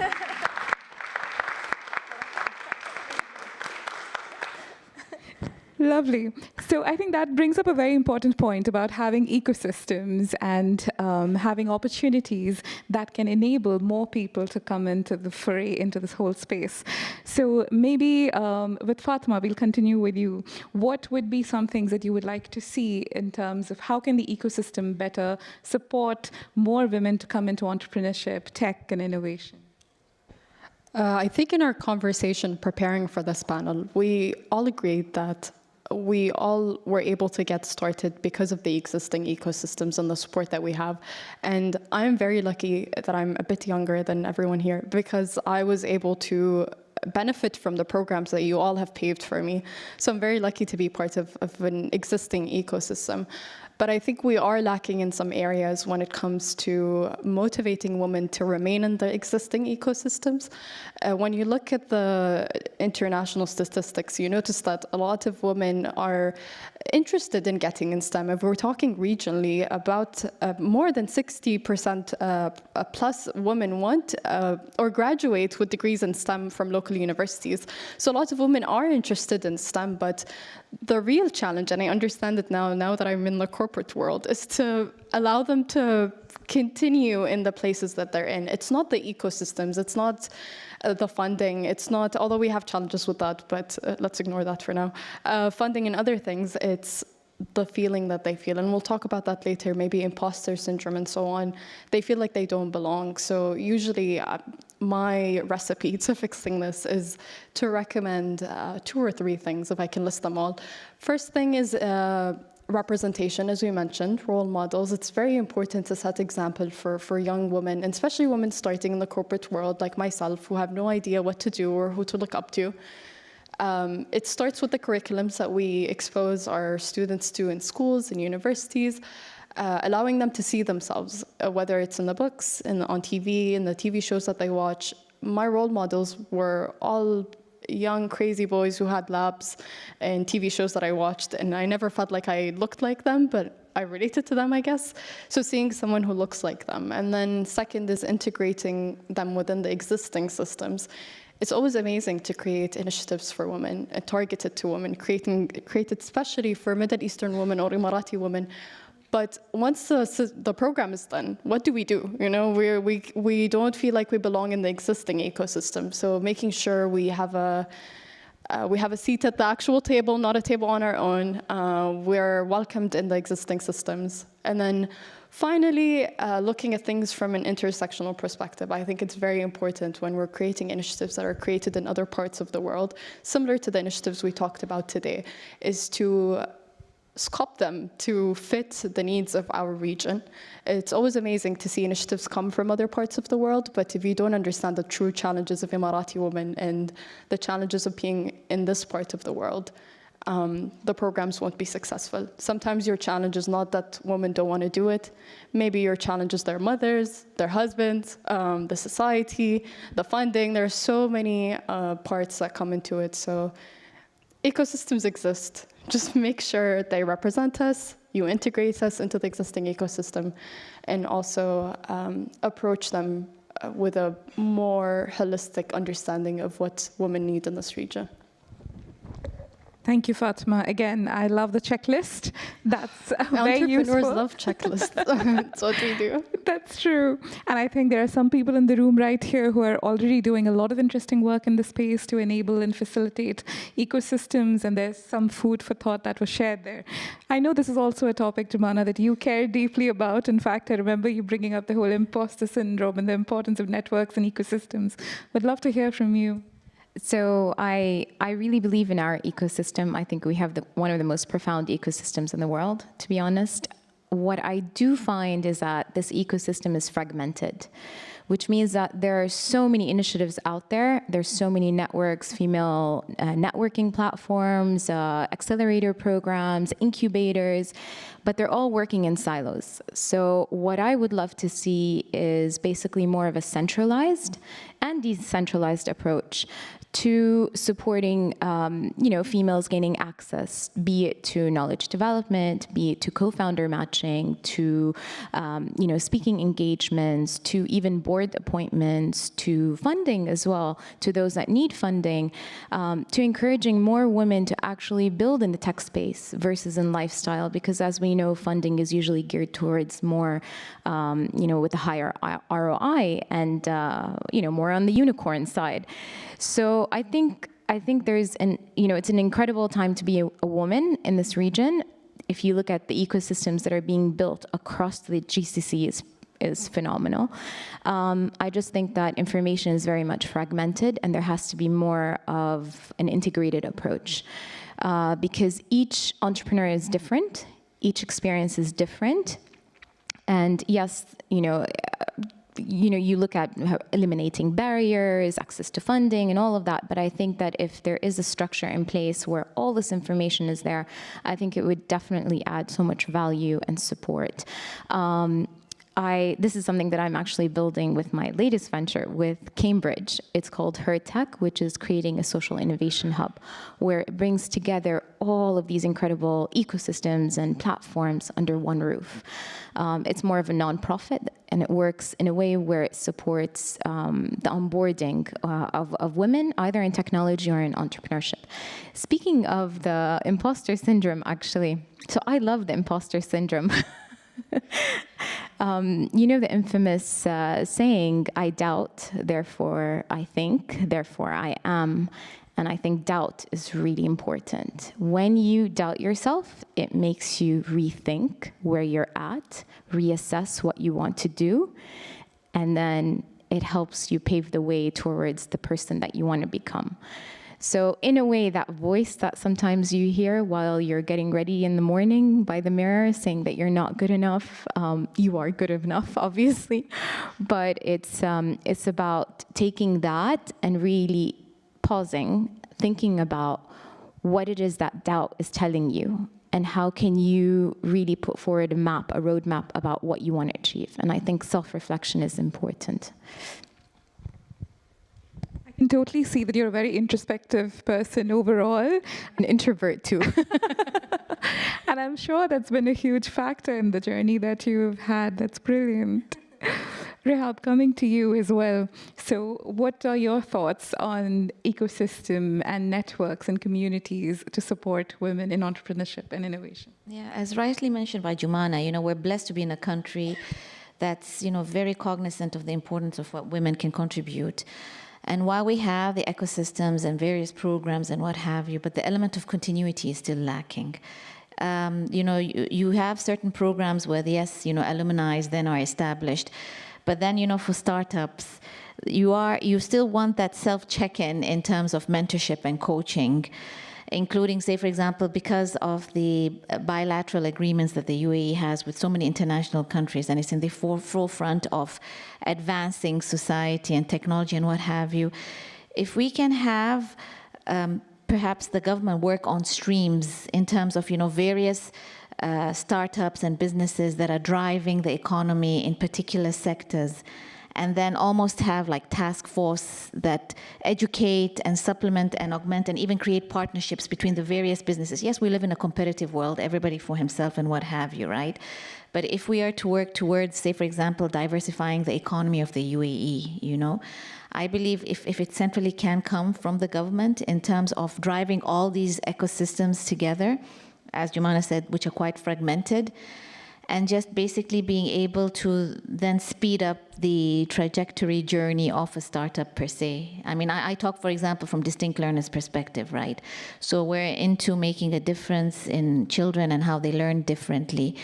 And this itself has a social impact on so many fronts, you know, in terms of building that inclusive society, in addition to even reevaluating the education system, which could be tied in to, say, for example, the strategy of the country. So I'm just thinking, you know, today, while yes, it's good and amazing to have these various contributors in the ecosystem, but there has to be some form of check-in to make sure that we're just not going everywhere and anywhere, you know, because there's so much money that's going out there, and then the next unicorn is getting forgotten out there as a result of that.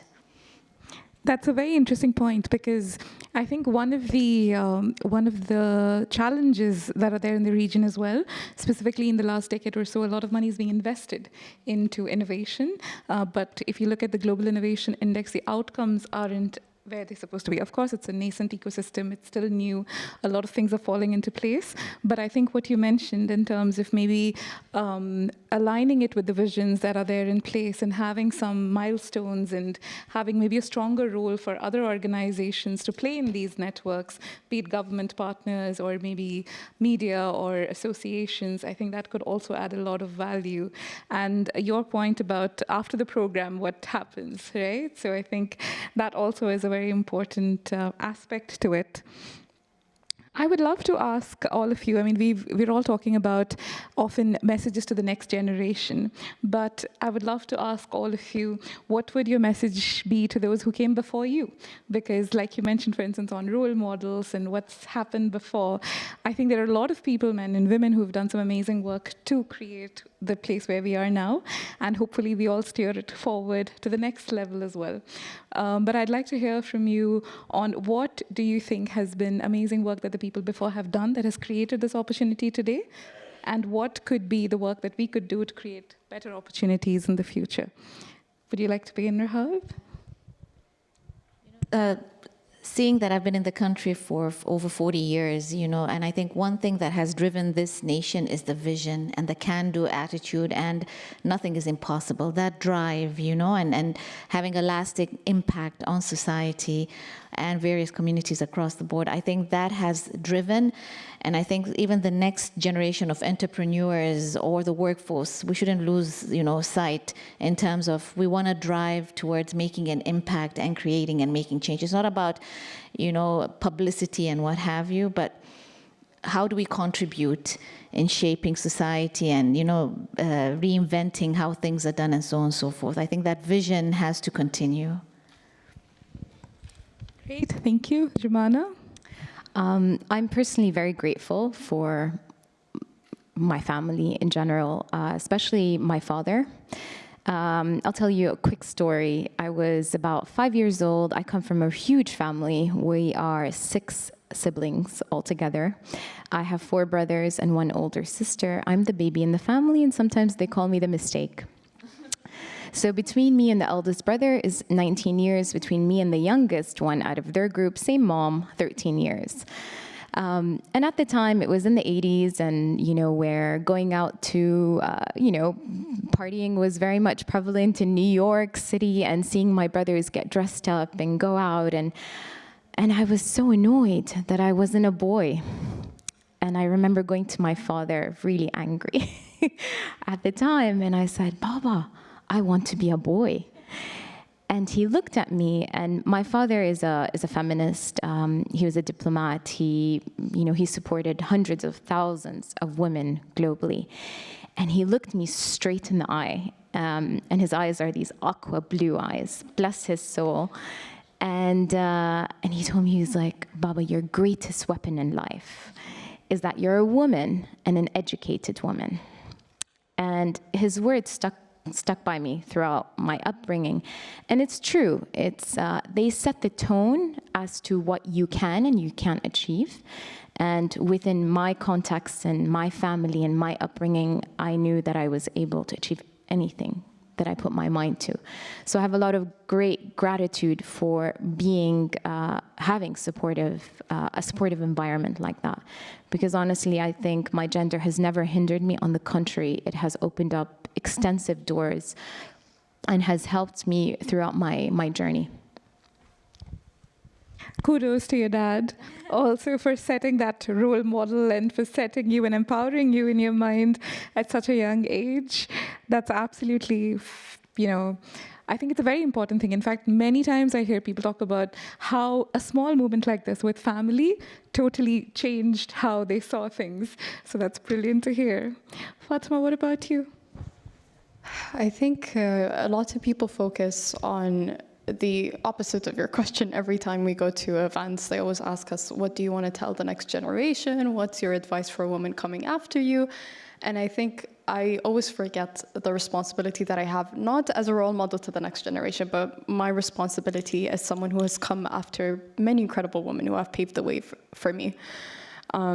First, thank you to these women who have worked so hard to make sure young girls like myself don't doubt themselves, don't feel like they don't belong, and feel like that they have the support system that they need.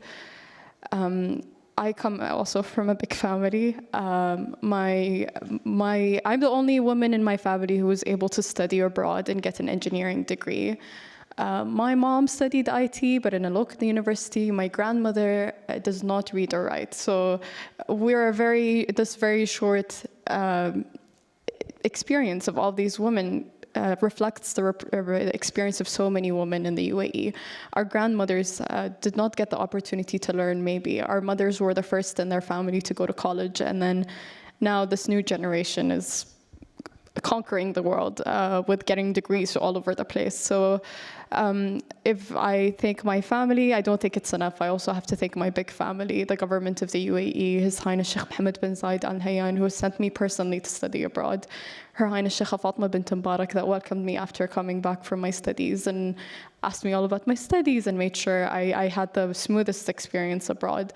I'm very lucky to have that support system. And if it wasn't for them, opening up these women associations and schools and trying to get the biggest number of women to join, even after, they've passed the age of 18, making sure women like my mom were able to be the first generation to go to school. And then myself, we're very lucky and grateful, and thank you isn't enough. So I always remember that I'm continuing their path, and I can't stop and pretend that there were no challenges before me, because I was lucky enough to have this, but also to recognize the work that they did and to continue their legacy locally and internationally, hopefully.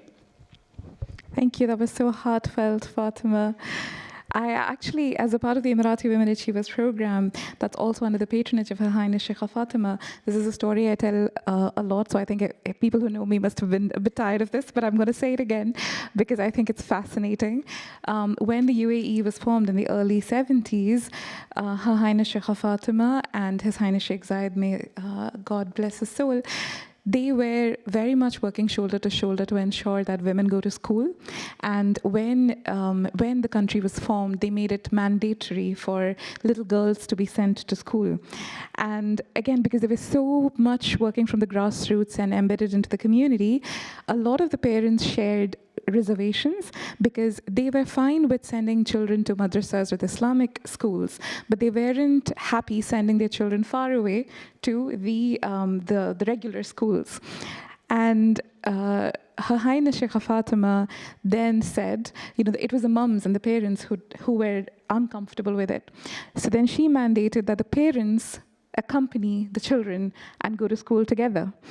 And that created some more questions from these families as to, we have the elderly at home, and what would they do during the day if, we both of us go to school, me and my daughter?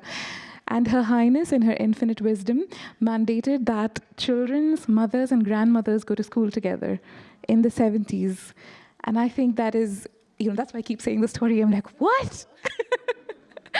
Because can you imagine that in the 70s, they had this foresight and they had the conviction that it is absolutely imperative that women are educated. And they insisted, you know, your age is not a barrier, your family situation is not a barrier, you get educated and we will support you in what you need to do. And I think that's why in a short 5 decades, we have a country where, you know, gender gap in terms of payment is legalized and it's written into law. We have so many women in parliament and leading so many leadership positions, but also, again, I think women on a day-to-day basis who are inspiring each other. So it's wonderful. And I think it's important to reflect on how we got here and how do we go to the next level. Thank you so much, my brilliant panelists today. This was a very wonderful discussion. I hope all of you enjoyed it as well. So thank you, and we hope to see you throughout the rest of the day.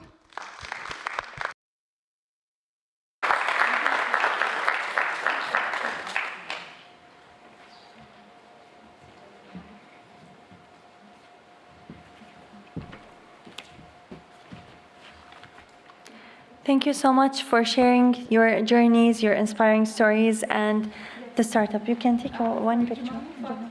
Yes, we just want to. Problem. Yeah. You guys are great. All right. Camera. 1, 2, and 3. One more. Fantastic. Thank you so much.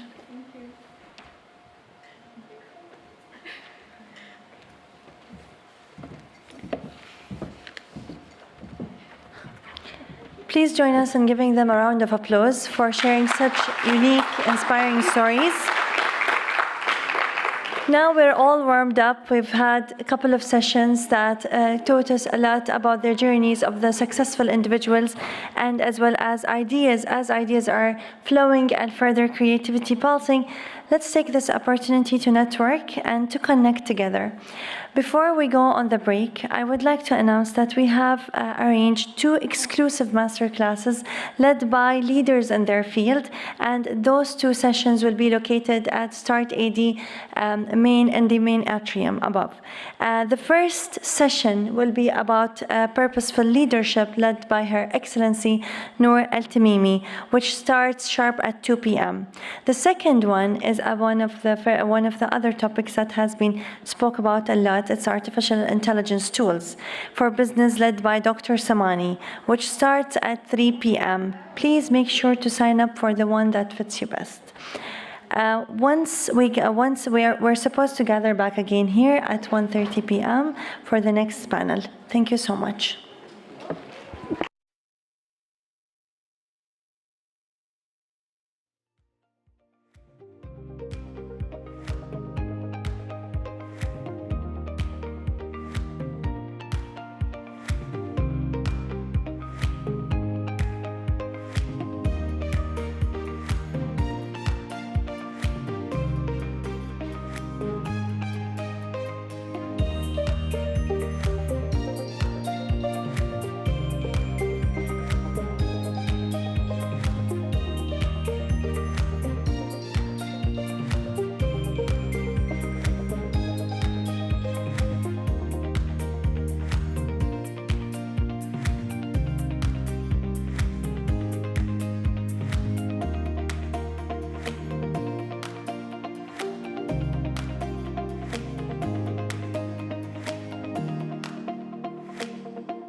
Good afternoon, everyone.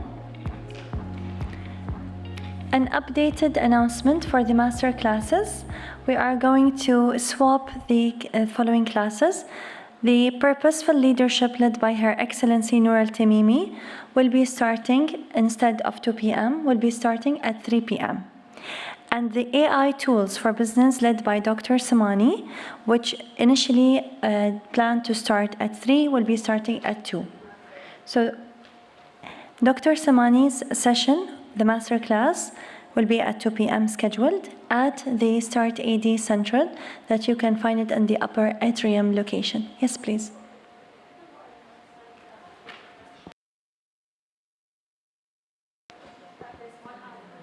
Yes, yes.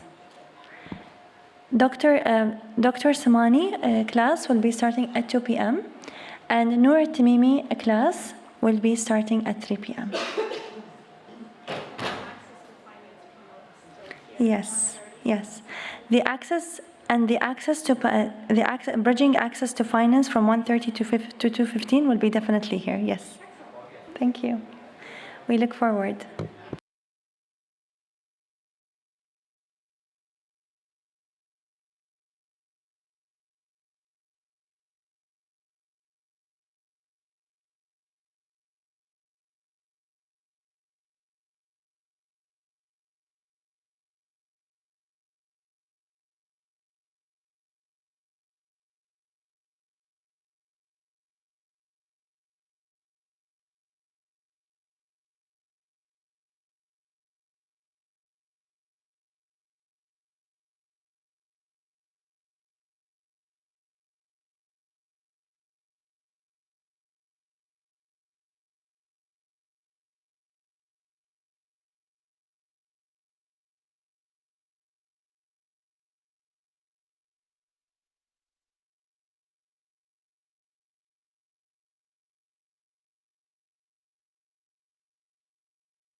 No, but since then, they haven't been back to that. Yeah, that's what I'm saying. All in? Yeah, all out, yeah. Yeah.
Hi, everyone.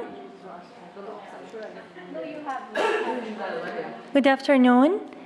Please be seated as we will announce the next panel, which is basically, it's under the label of Regulate and Empower, Bridging Access to Finance. We do hope that you had the opportunity to connect and network with the new colleagues, new friends. Our next session of the panel of the day it's about Regulate and Empower, Bridging Access to Finance, supporting by AmCham Abu Dhabi. We have an incredible lineup of experts for you. I would like to welcome our moderator, Washington Post VP of Finance and Global Growth, Alicia Lewis.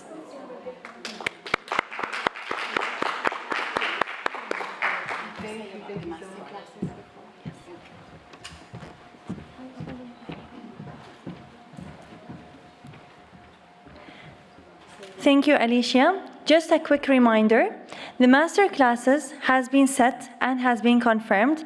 The 2 p.m. master class will be led by Dr. Samani, and the 3 p.m. master class will be led by Her Excellency Noor Al-Tamimi. Please do not hesitate to register to the best fit master class for yourself. Our panelists, thank you so much.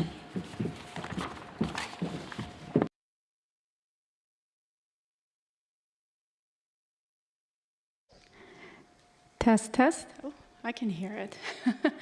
Good afternoon. Welcome to the post-lunch panel. And if you're anything like me, sometimes after a good meal, I feel a little sleepy. So not to worry, we're going to have an energizing and informative conversation this afternoon. I'm thrilled to welcome you to this panel where we will be discussing bridging the gap of access to finances for women entrepreneurs and women-led businesses. My name is Alicia Lewis. I'm VP of Finance at the Washington Post, and I am honored to be joined by this distinguished panel this afternoon. Instead of me reading the bios, I would love to kick it off by having our panelists introduce themselves. Starting with my immediate left, if you could please share your name with the audience and tell us how your current role and your career journey contribute to today's conversation. Great, thank you. Hi, everyone. My name is Sonia Wehmuller. I'm a co-founder and general partner at Venture Souk, which is an early-stage venture capital firm. We're a thematic VC, so we focus on 2 main themes. Part of the team focuses on fintech, so kind of what is the next generation of financial services companies look like. And then my team focuses on climate technologies. So how do we nurture the next generation of climate founders coming out of the Middle East and Asia specifically? And then the second part of your question is quite loaded, I think, but it's going to take a while. So I have a minute. Okay. So what was it? It was what brought me today? What is relevant? Yeah, how your current role and your career journey contribute to this conversation. What are the learnings you will be sharing today? Okay. So I guess being a female investor in this part of the world, I think there's like a handful of us. I think I've hosted all of them at my house. So I know who they are across Middle East and North Africa. So hopefully our firm is 60% female. So I think one of the things that we'll probably talk about on this panel also is kind of the role of kind of conscious leadership at the top and how that trickles down within an organization. And so I guess that's my contribution to the topic today is how do we nurture that next generation of female investors coming out of this region as well. Absolutely, that's excellent. We're thrilled to have you on this panel. Nice to meet you, Sonia. Moving on, if you could please introduce yourself. There we go. Hi, everyone.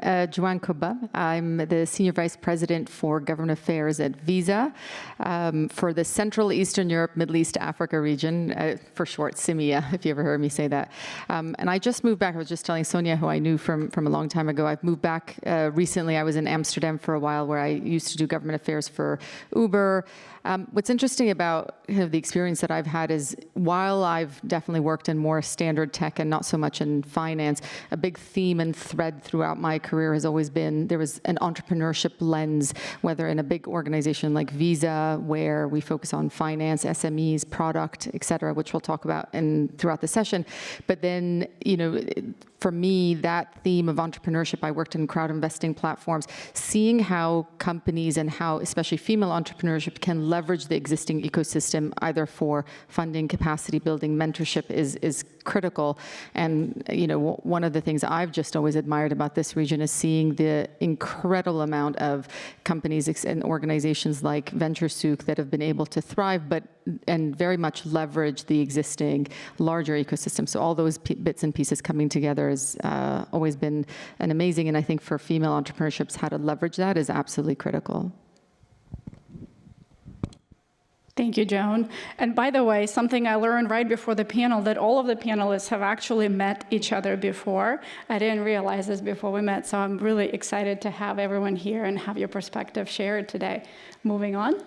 Hi, my name is Saleha Osmani. I'm the CEO of Falcon Bridge Advisors. My background is more from investment banking, looking after sovereign wealth funds, moving on to creating my own business. And currently, I basically work with sovereign wealth funds and family offices that are trying to allocate in the private space. So, like venture, hedge funds, et cetera, but a great focus on venture Series A, Series B, and C. So just imagine another layer that is coming down and looking at investment opportunities within the region as well as outside the region. So that's what I do as my day job. And other than that, I'm also wearing another hat, which is being the chair for 100 Women in Finance. So I lead the chapter for Middle East, Saudi, Abu Dhabi, UAE, etc. And we are really focused on peer-to-peer networking, as well as mentorship, as well as a focus on next generation. So those are the two hats I wear. And what brought me here, besides my Uber today, is the amazing gathering that the ambassador puts on every year, as well as the topic today, how important it is. And it's really important to start from a grassroots levels, because by the time we get to each of our stages, we've come here with a lot of help, and it's really interesting and important to share how we got here. So that's what brought me here today. Excellent. Thank you so much to our panelists for volunteering your time today. And let's set the stage for today's conversation by first addressing the question, what are the challenges that women are facing in applying for finance, obtaining finance, and utilizing it effectively? What are the problems that we're trying to solve here today? In no particular order? All right, I can start. I think I'll start with maybe dispelling a myth. I think a lot of people think that female founders here don't get a lot of funding, and I'm not saying that it's all rosy either, but actually if you look at the numbers, there's a higher number of female founders that get funding from the Middle East compared to the US, for example. And so I think it's important to take an optimistic outlook as well. It's not all doom and gloom. There's a huge amount of improvement, of course, that can be done. But if you look at numbers compared to the US, it's actually not bad. So I'd like to start with that. Secondly, I do think that obviously fundraising is a barrier, whether you be an entrepreneur fundraising or a fund manager fundraising as well, by the way. It's not as easy anywhere, by the way, not just here in the Middle East, which is why, back to the earlier point that I made, I think it's really important to have female investors in an ecosystem, because we're 60% female. I can already see that we tend to attract a lot of female founders because they see other women at a firm at a senior level. So I think that's maybe one of the barriers, is how do we ensure, again, to my earlier point, that we're nurturing that next generation of female investor and putting them in the right places to make sure that they're there to support the next generation of female entrepreneurs as well. So I think fundraising is definitely kind of one of the barriers. I think what you hear from a lot of the female founders, and I'm sure you can jump in, Saleha, is how incredibly difficult it is. I mean, entrepreneurship itself is already difficult as a woman, right? Especially if you're managing a family and work at the same time, et cetera, right? So taking it to that next level and actually having to go fundraise, and you're never not fundraising when you have your own company or when you have your own funds, by the way. You stop one fund, you start the next one. That's literally how it works, right? So making sure that there is that support system around, whether it be at home or whether it be around you. Also little things. I was talking to another female partner at another firm at Global Ventures, for example, and she was like, you know, she has a 6-month-old baby. She's like, I can't go to most of these events because they're like right after work and I have to go put the kids to school. Like, why don't people do events in the morning, for example, for breakfast after like school drop-offs and stuff like that? So I think like there's these like small, it seems like they're very small barriers, like just changing the timing of events and stuff. But actually it's a lot, right? Because actually you probably see more women out and about if the timings of those networking events were actually maybe better decided on. So that's just one example, for example. Such an interesting point, and goes back to talking about the ecosystems and having women organizers of these events. You know, if a couple of moms were part of the panel organizing the event, they would have probably said, hey, most moms can't come at 5:30, but they'll be there at 9:30 right after the school drop-off. So that's, you know, a takeaway point for our audience. No, that's very fair. I mean, I do a lot of events, and I absolutely love them, but there's an assumption, you know, it's just like pre-existing unconscious bias as well. It's so much easier if we just ask, is this convenient? Whereas we'll just go with the flow because everybody else has been doing it in a certain way for such a long time. So I completely agree. It's okay to ask, hey, instead of evening, can we do this in the morning? And it'll be a better attendance. But I agree with you 100%. This region, the support that, I mean, I've been here nearly 2 decades now, and my career has peaked in this particular region because the support has been incredible from both men and women. So it is all possible, but sometimes you just have to be not so scared to just want to change things, and even changing the time of an event is such a simple thing, right? So we should just ask, or just do it. That's great advice. Just ask for what you want, take up space, don't be afraid to use your voice. Absolutely. Would you like to add anything else? Well, I think they both covered it perfectly well, you know, and so the reality is, as I was reflecting on this panel, you know, and Sonia and I were talking about how long ago we'd seen each other, the topic of women entrepreneurship has definitely been, you know, something we've been talking about at least for 15, 20 years. And it's an important topic, right? It means that we have to put ourselves on the agenda and on the map. But going back to what both ladies have said, is how do we make sure that we're addressing the underlying premise as opposed to just focusing on the female piece? And so as I was thinking about kind of the points that I was making, absolutely there's a funding element, but what's behind that? You know, securing the funding, do we have the right tools, or have we empowered the right set of leaders to be able to ask the question, put themselves in the right forum, how to present themselves? What's that capacity that they need to build, that muscle, so that then hopefully in 10 years we won't need a panel on women entrepreneurship, and we'll just have a panel on entrepreneurship, because we want to avoid the position that we're nasal gazing too much. Now, the reality is, I think we've already, because I've been gone for 5 years, I still think we are, I couldn't echo this more, leaps ahead of other regions. Partly it's because you know, if you think about it in Europe, it's very centered on their individual small countries. So people in the Netherlands are just entrepreneurs in the Netherlands, and they kind of all stick together. We spread across the entire MENA region. So you'll know who those players are in Egypt. And the key is then finding those other. And so mentorship to me is a really big thing. I think that is finding allies that kind of can start to pitch hit you, teach you something different, put you in the right setting, put you in the right boardroom, put you in the right meeting. That's the key. And then you can make the ask for the funding. So you know, it was a touch and go for me in terms of how do I frame this conversation without dismissing that there's still a ways to go, but how do we hopefully get to a place where in 5 years, we're not having to have a panel just on female entrepreneurship, but we're actually having a very different conversation, almost with, you know, men in the room that's changing what we're talking about. And can I just add also, like, one question that I'm sure a lot of us get is always like, you know, who have been your mentors in life? And actually, I just said this on this podcast right now, like, you know, I've never had a female mentor, actually. I'm 40 years old. I've never had a female mentor. And so I agree with you. I think we should celebrate the amazing men also in our lives who've actually brought us to where we are today. And I had amazing male mentors throughout my professional career. And you know, and I also commend the men on my team, like the 2 other partners that we have who are male, overshadowed by the female team nonetheless, but still are there and are amazingly supportive. And so I 100% agree with you. It needs to be more of an inclusive dialogue.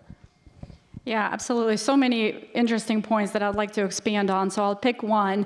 the theme so far has been sort of having your voice, engaging in taking up space, asking for what you need, perhaps suggesting a different time for meetings, et cetera. What about external forces, such as government programs, regulatory resources? What can the regional and local governments do to encourage growth among women entrepreneurs and businesses led by women? Maybe I'll take that one just to start in government affairs, exactly. It's really interesting as well. I do think that regulators in this region, we have an opportunity. Reality is we have the chance to leapfrog a lot of already existing infrastructure in a lot of parts of the world and get to the right outcomes. And here there is this openness and this ambition by a lot of governments to really have that dialogue and that seat at the table. The question is the what. What do we want and how do we engage? And so something that I would, we're looking at when it comes to visa from different angles, but I think hopefully we get more and more of these discussions going, is what is that kind of social partnership industry conversation, and then what do we do with it? As an example, we hosted, and this is where I saw Tamer, who's a co-founder with Sonia, we hosted at the Dubai FinTech Summit, we hosted a Dubai FinTech Roundtable. And we had brought together 2 regulators from Saudi and from the UAE and some banks. And it was fantastic because it was a closed door, not public, no PR, discussion about what are the real challenges for fintechs in this region. It wasn't just focused for women. We had female entrepreneurs in the room. We had male entrepreneurs in the room. And it was and then we asked actually the regulators to leave so we can even have a more kind of concrete conversation. The thing that we need the discipline we need and the push we need also from entrepreneurs to also get industry and other players to do is the then what. So it's not just good enough to do the session for the session's sake. It's how do we create that loop with government? Because we have the opportunity to shape it. And so whether that's on policies for female entrepreneurship, to what are the barriers and how do we relay that message? And sometimes that is done as a public-private kind of dialogue, big industry, VCs, smaller SMEs, et cetera. So to me, that's actually a huge opportunity we have on our belt. My team, if they were here, they would tell you they're so sick of me saying it. I'm like, what are the industry groups we want to form?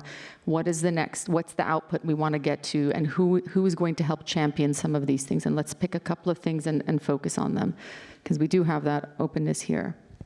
That's such an excellent point. There is so much information at this conference here today, and I encourage everyone to take the learnings and make them actionable for you, because we can have this conversation, a vibrant and valuable one, but unless our participants and our attendees go make this advice actionable, nothing actually changes. So I encourage you for those to-do lists and checklists that were discussed in the earlier panel as they apply to your entrepreneurship journey.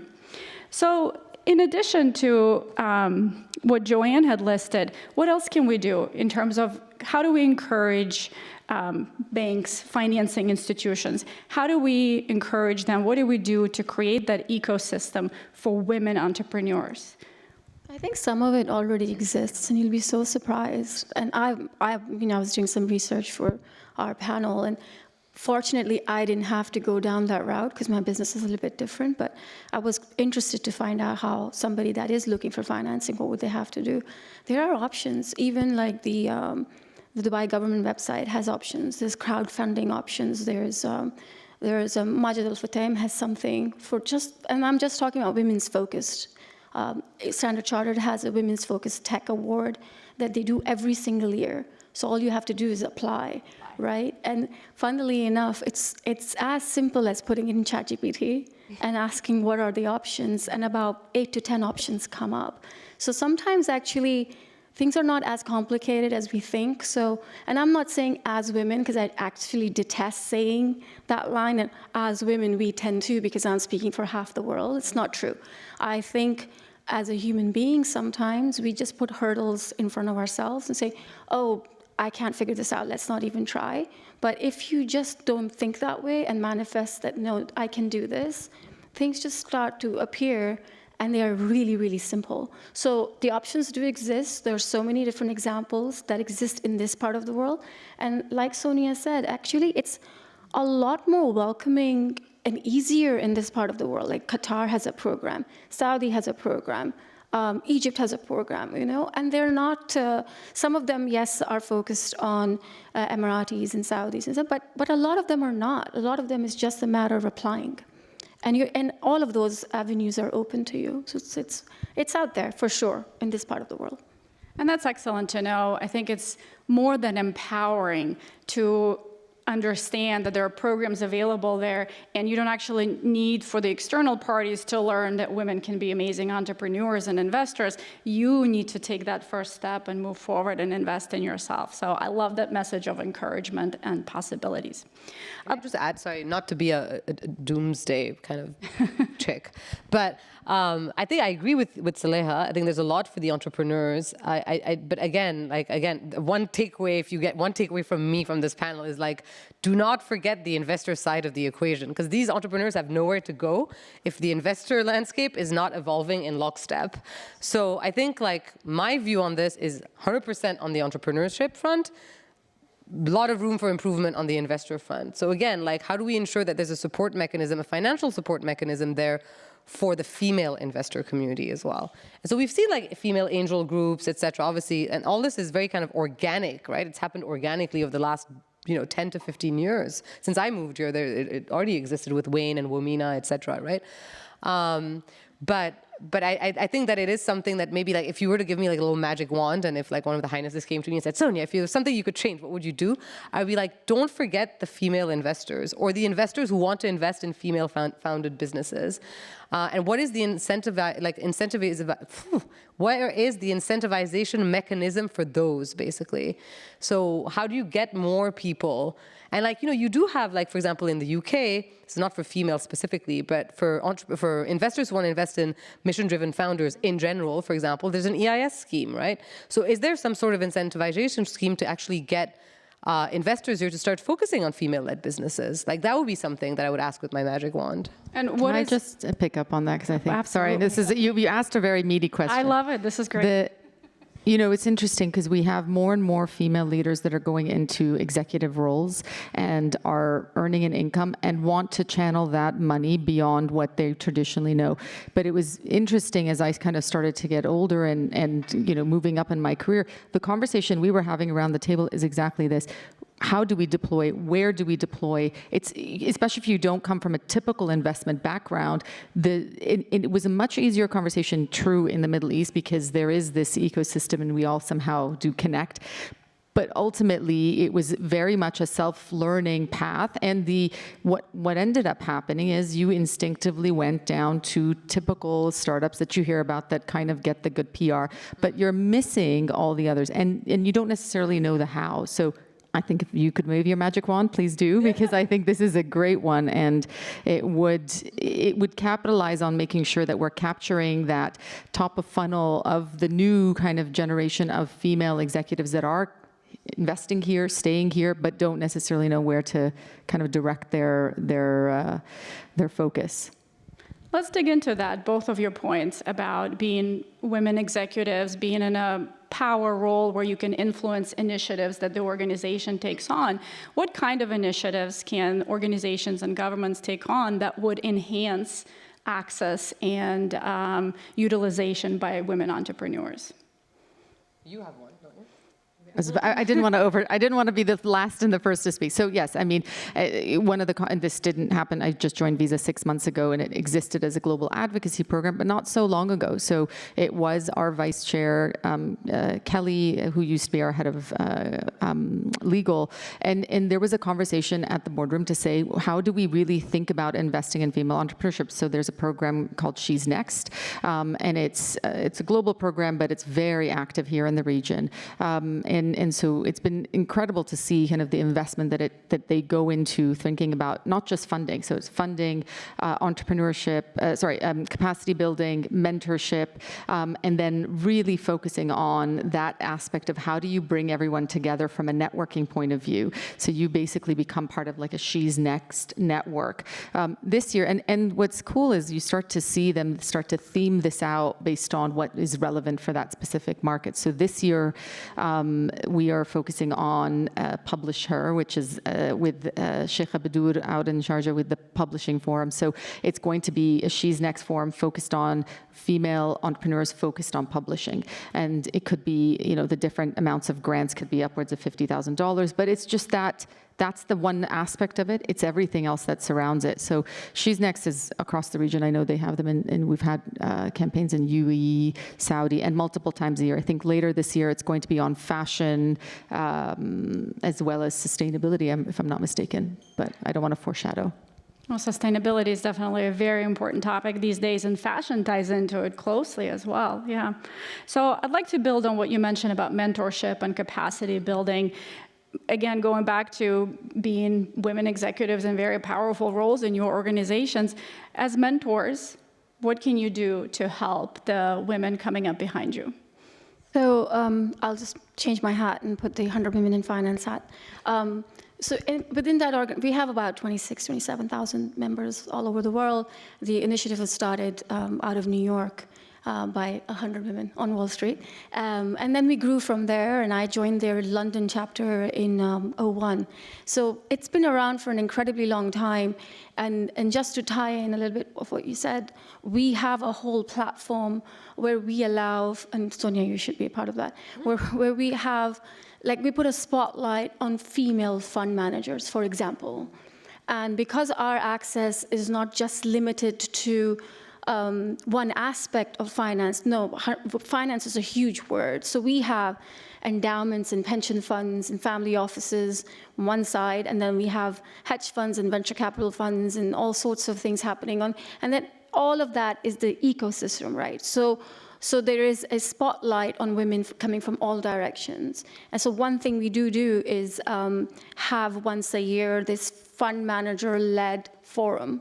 And then all our investor allocator side, which are also women, are invited. And it's a huge thing. It's really well received. So there is that $50,000, $100,000 ticket ecosystem, and then there is that $5 million, $10 million, $20 million ecosystem. We are a little bit more on that one, a little bit more focused and a little bit more structured for that. So that's 100 Women aspect of it.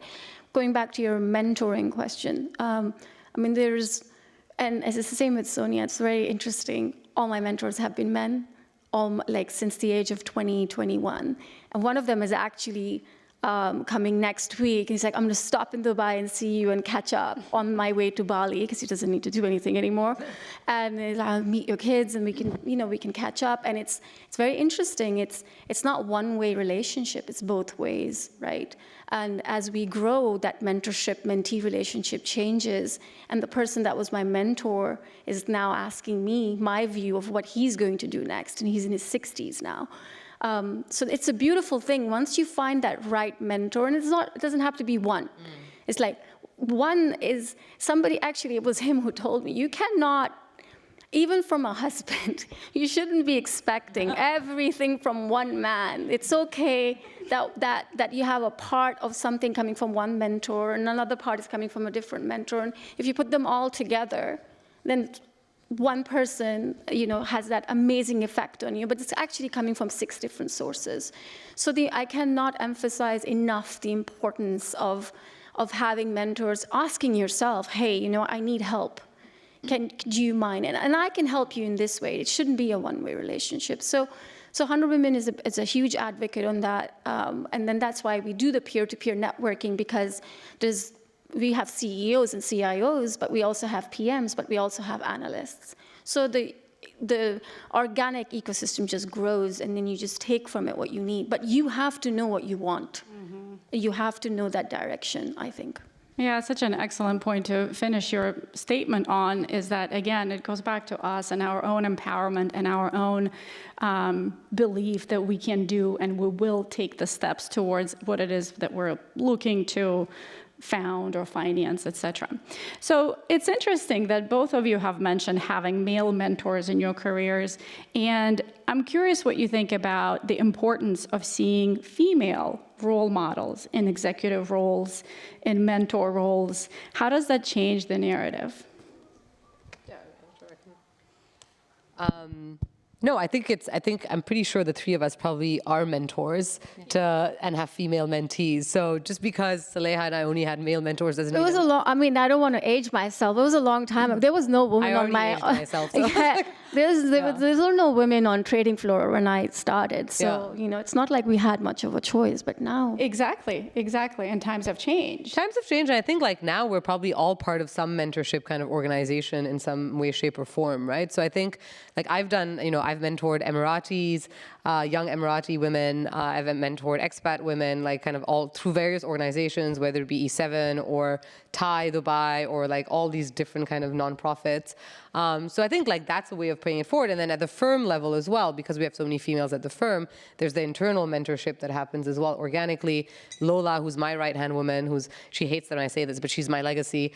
She's the one that I'm really kind of nurturing and grooming to take over from me one day. And you know, I think that, you know, she interned with me. She went to NYU Abu Dhabi. She started with me as an intern her senior year of university. 6 years later, she's with me, and she's a principal at the firm, which is right under partner level, by the way. Woo, I just got goosebumps. How impressive. Yeah, so she's a great example of someone that, and yes, it does take a Sonia maybe to take you under her wing to help you grow within an organization. I think if she didn't have someone like that within the firm, she probably wouldn't have gone up as quickly as she did, because she's a superstar, right? So I think it is important, to answer your question, to actually have the Joannes and the Salehas and the Sonias that you can look up to and that can help you actually go up, especially if you deserve it, to go up faster. I don't know if it was the same at Uber. 100%. So I want to pick up on something you said, that you don't need one mentor. You need allies, and it's almost like what's the hand you're looking to perfect and who are the people that can help you get there. What's interesting about, I think even today, having a male mentor is useful because there's a different lens by which they see and experience the world that is useful to you. So I'll just give you a small example. It was when I was at Uber, and we had to do lots of presentations to our executives because we were, up against very aggressive regulations all the time. And one of my colleagues, much more junior but good friend, male partner, said to me, you say, I think, before you kind of say anything. And he's like, even an email. And I said, do I? I had never noticed it. And honestly, it was just saying that once. And he's someone I test a lot of kind of how I present. And even though he wasn't more senior than me, he was actually 3 levels more junior. But it was interesting because we had this relationship where he wanted to kind of just say, you're discrediting what you're saying it was something so simple. So we sometimes think of mentorship as some formal exercise.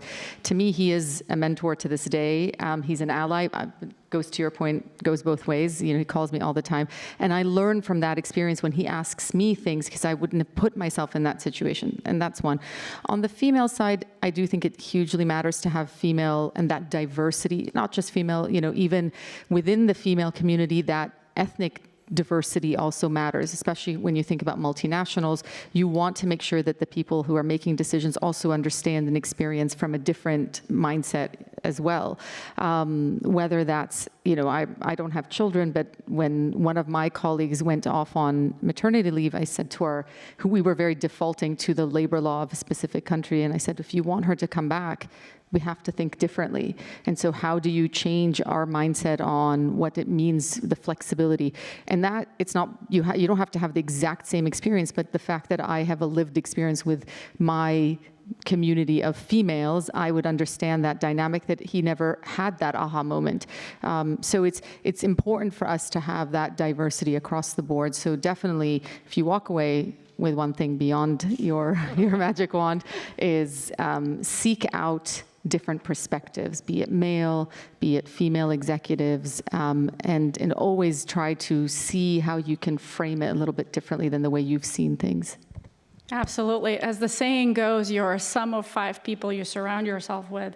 Why stop at 5? Have multiples, especially in this digital world with access to LinkedIn, Instagram, all kinds of learning tools. We can really expand our network of mentors and learnings. But speaking of digital world, I'm curious if we can turn back to accessibility to finance for women and entrepreneurs, and how, in your experience, you think the digital atmosphere changing for finance is changing that access.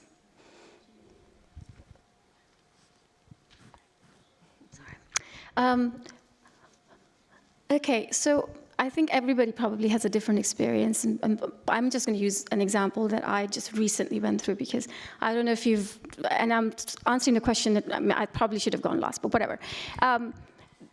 I was starting my firm, and it's really hard to get a bank account now in UAE. I don't know if anybody has experienced that, but it's an ordeal. Like, you can get so many things done, but you can't open a bank account, and it became tougher since 2022, I think.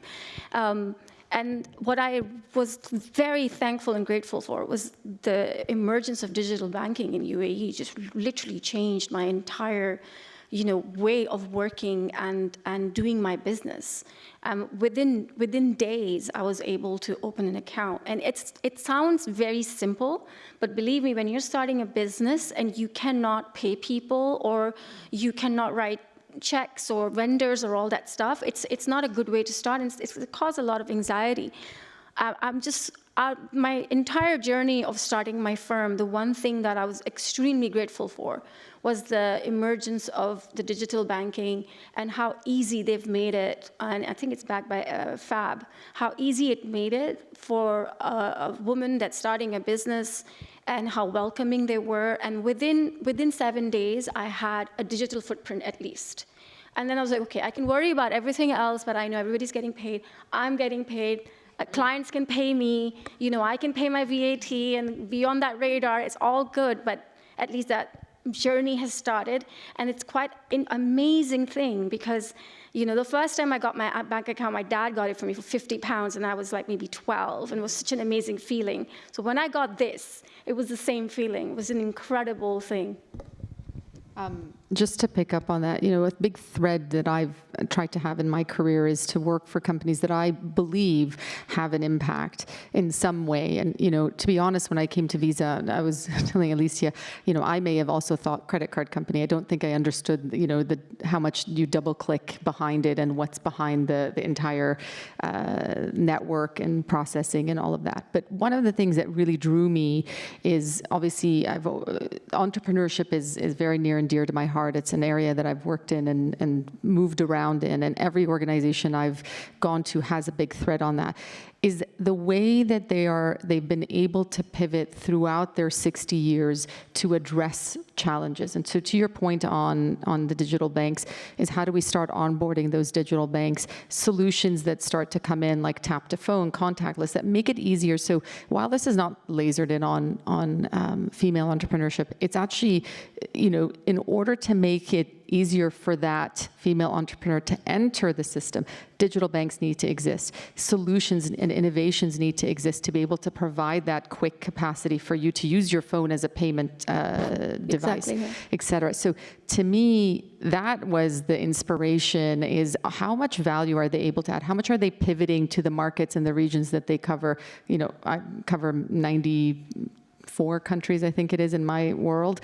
And it's amazing to see how each region, they have started to tailor and how they think about launching these things. So there are things that are out there. There is infrastructure that is being delivered, and it's also, you have channels by which you also can make sure that we are creating those pressure points to keep improving on those solutions.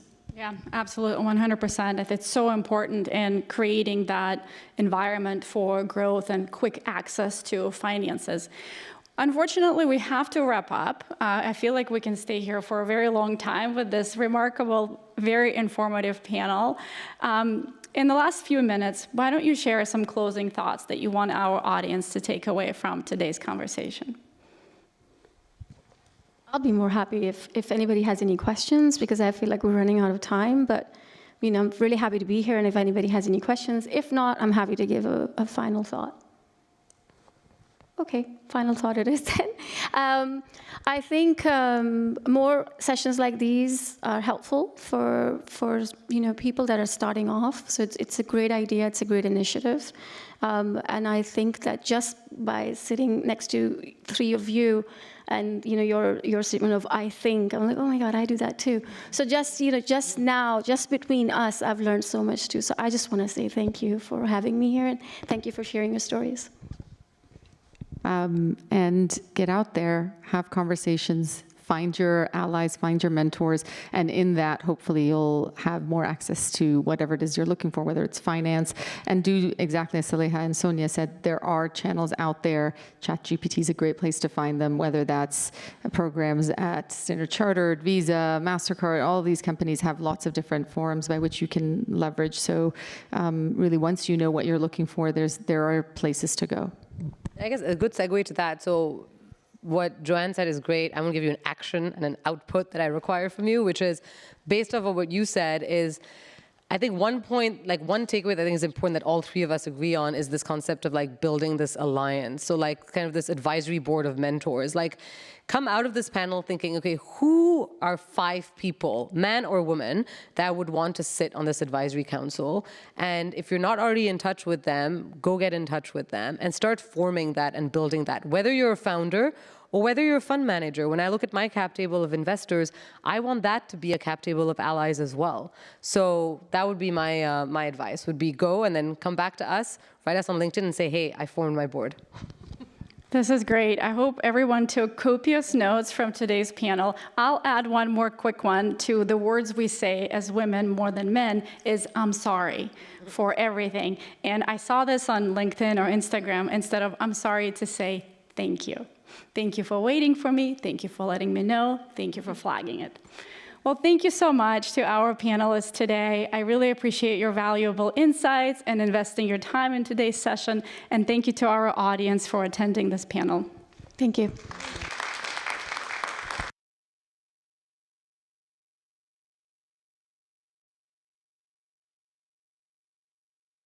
Thank you so much, our panelists. Thank you. Thank you so much. Thank you. The time was still showing.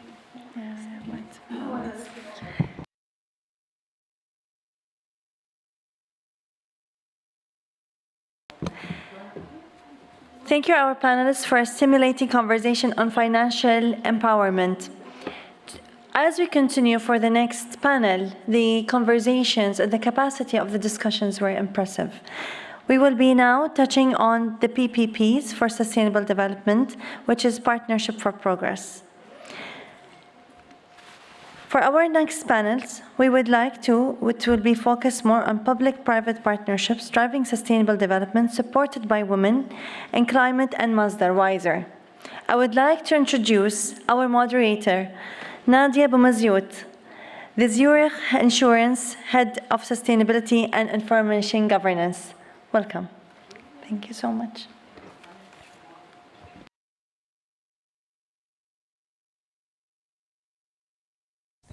Thank you. And thank you for everybody that's still here. I really appreciate it.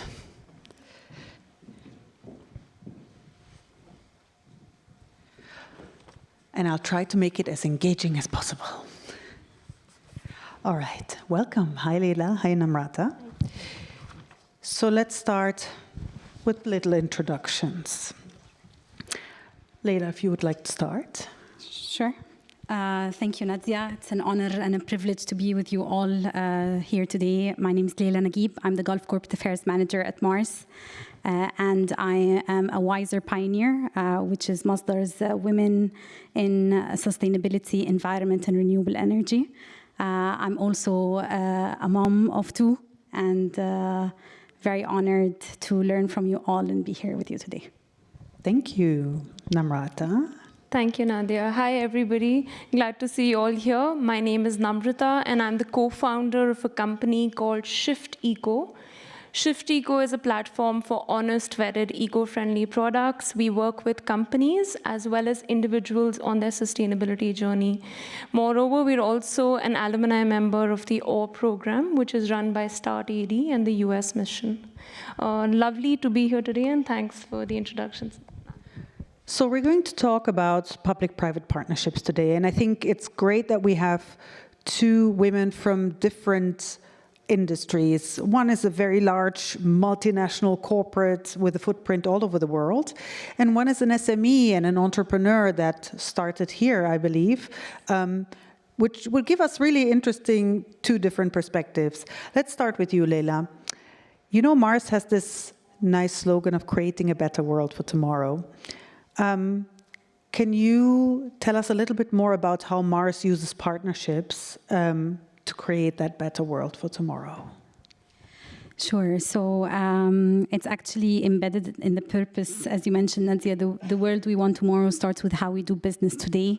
And this looks at coupling sustainability and positive societal impact with business growth and innovation. So public-private partnerships has been part and parcel of this journey. And if we look at the work that we do with international financial institutions such as USAID, GIZ, CARE, IFC, and World Bank and other organizations, and how this serves, if I hone in particularly on the sustainable sourcing agenda and the strategic sourcing agenda that we have, because a lot of our raw materials come from the agriculture community.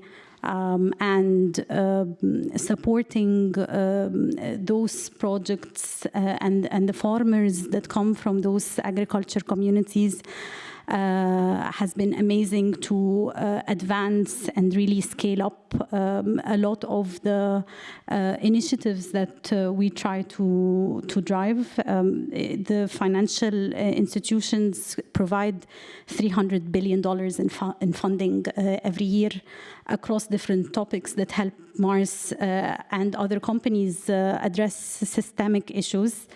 And at the same time, being part of the design process and the monitoring of those projects provide the international institutions an opportunity to make sure that the investments that they're making are commercially relevant, that the farmers have an opportunity, a market for their commodities, and that we are able to have sustainable sourcing. So the cocoa community in Ghana and in other places across the Middle East, Africa is a testament of that.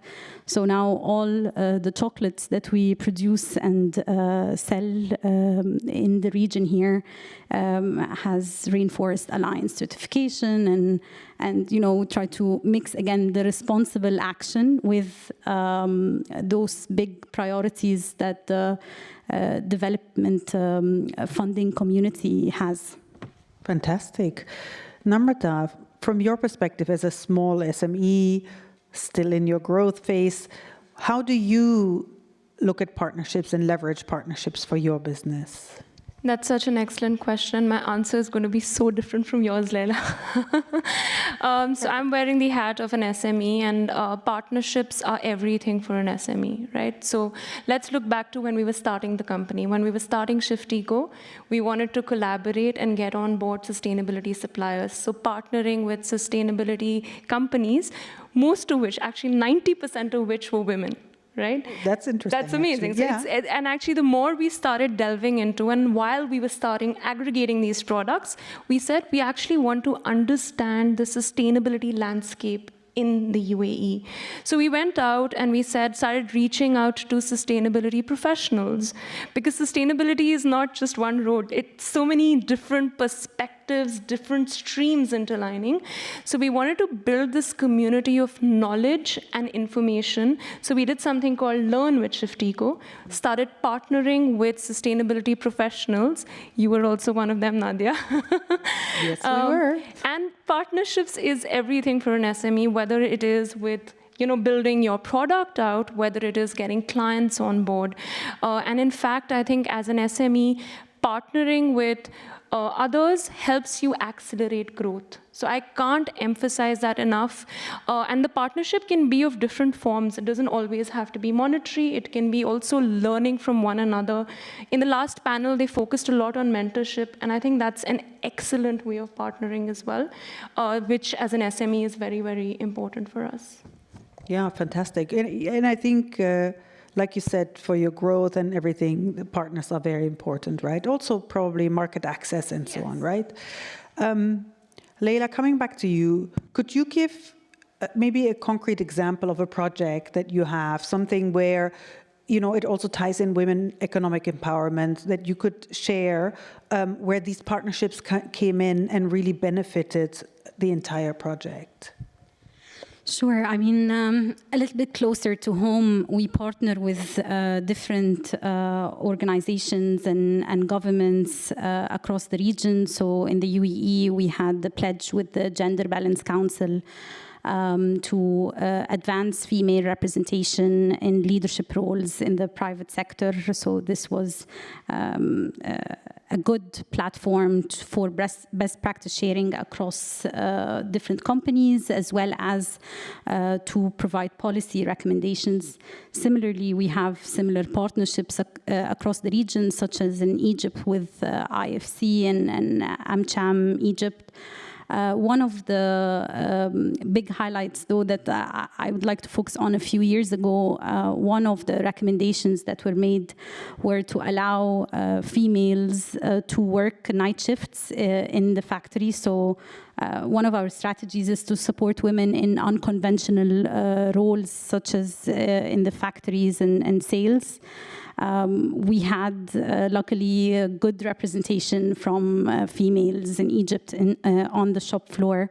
However, by them not being able to work night shifts, that hindered their career progression because others were getting the learning opportunity. And now, because of the government taking on the recommendation and allowing this policy reform for the labor law in Egypt, a lot of those women, a few of them now are team leaders. A lot of them have progressed very well within their career. So I think those platforms to structure debate and recommendations, especially on policy reform, has been great for us in the region. Yeah, I think on the policy side, probably, and someone like a company like Mars obviously also has that power and influence. But I think it's interesting to see how these partnerships can lead to policy reforms, change in regulations, and how important that is, especially to include women in the economy, right? And like you said, clearly it has made a big difference there, right? Namrata, from your perspective, also these partnerships to support women economic empowerment, maybe would you have a concrete example, a project maybe that you worked on where you felt like these partners coming together really made a difference, but particularly for women?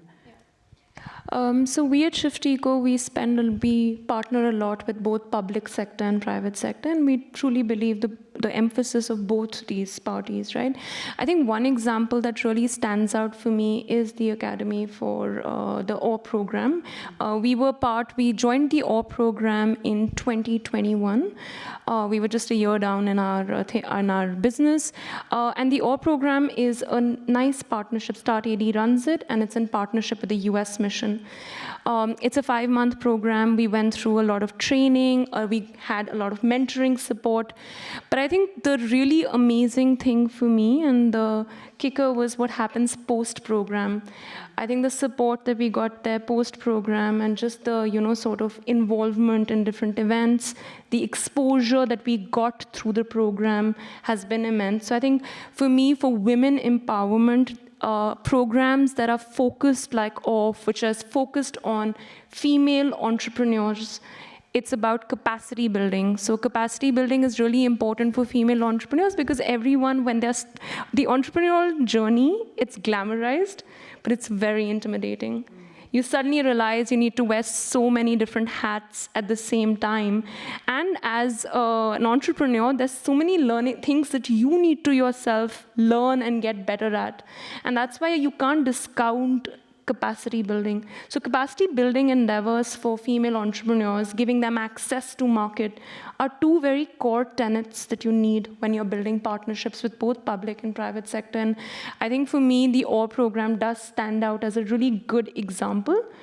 And there are many other programs that run in the UAE, but for me personally, I really enjoyed the OR program. Can I quickly build on that? I think capacity programs, not just for entrepreneurs, but in general, for people like me in their career, for others across the region. And we see that with programs through the partnerships we have with the Abdullah Al-Ghurair Foundation, NISF in Saudi, and others. Really, how the journey by unlocking the right conversations, the right learning opportunities for women. There's like a light bulb that lights up, and it's very similar for me as well with programs like Wiser and others. So this capacity building and mentorship culture, I think is growing more and more, and whether it's on entrepreneurship or people at different strides in life, it's helping people unlock, or women especially unlock, their full potential is becoming more and more the trend from different projects. And it's great to see EcoShift and others do that.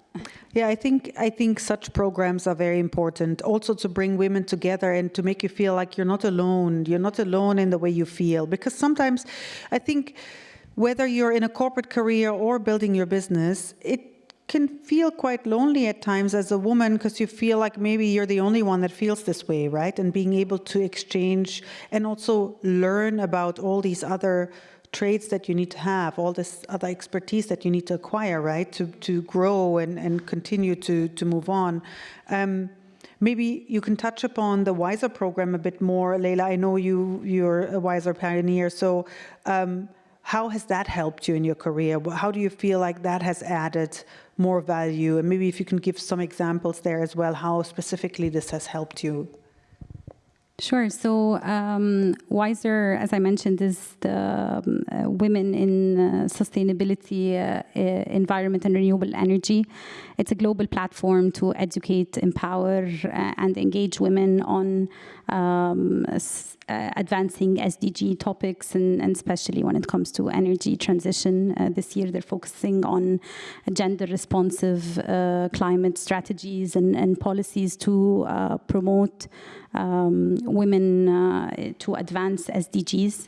It's been really an amazing experience being a mid-level in my career, just getting the exposure to different topics that I may not necessarily have had a preview into, whether it is, aeroponics and vertical farming and the future of farming to energy transition, circularity. So it's a wide range of topics, but for me the most impactful experience has been the mentorship experience, again building on the mentorship theme with Dr. Samah Al-Khatib, who's the CEO of SmartWatt.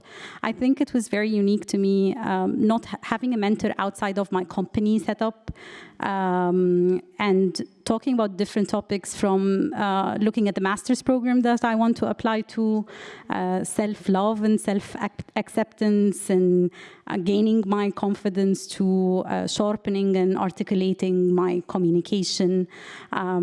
So the time they have taken to really do this matchmaking, from a personality test to interview around my mentorship objectives, to the time that he himself has taken.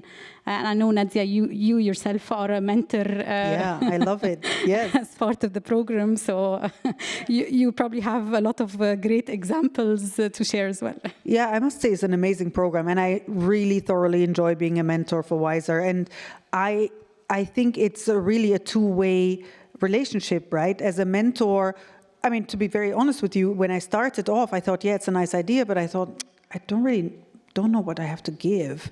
But in the conversation, you realize, oh my God, yeah, I actually have all this experience, and that's what I can share.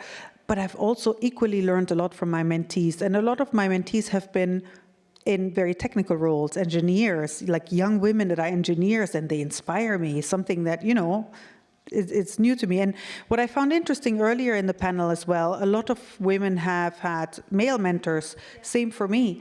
I only had male mentors, men that have really supported me throughout my career, and I'm really thankful for that.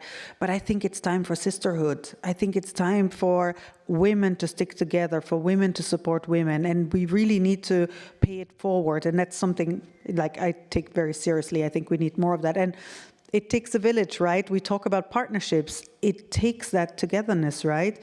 And Namrata, coming back to you as well, I think you mentioned the ALL program that is very beneficial, especially as an entrepreneur. I mean, I'm sure when you started your journey, you didn't have all the answers, right? And somehow these programs can really help you. I mean, maybe you can touch upon some challenges that you had throughout your entrepreneurial journey and how some of those partnerships came in and helped you along the way. That's a really good question, Nadia. So I think when you start a company, you start with a vision of how things are going to be, right? So we started Shift Eco thinking we want to build change in consumer behavior by an e-commerce platform. So we launched an e-commerce platform, very, very consumer-facing, focused entirely to consumers. And what we started seeing in the first year is that the traction of the platform was not as much. We were a bootstrapped company. We're a 100% female-owned bootstrapped company.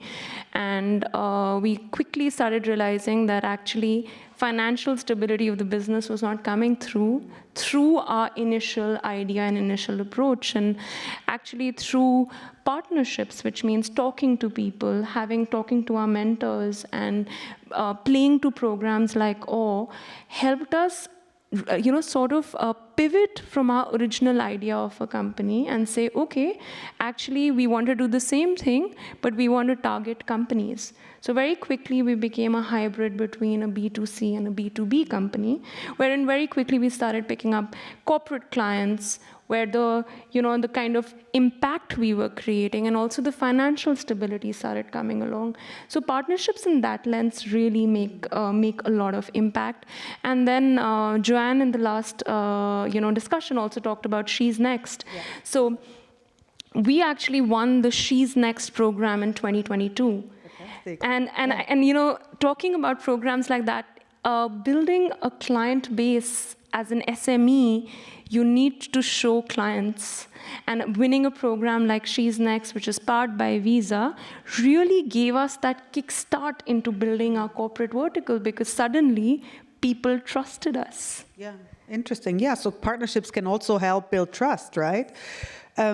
Yeah, that's a very good point. And I think really something we should be open to.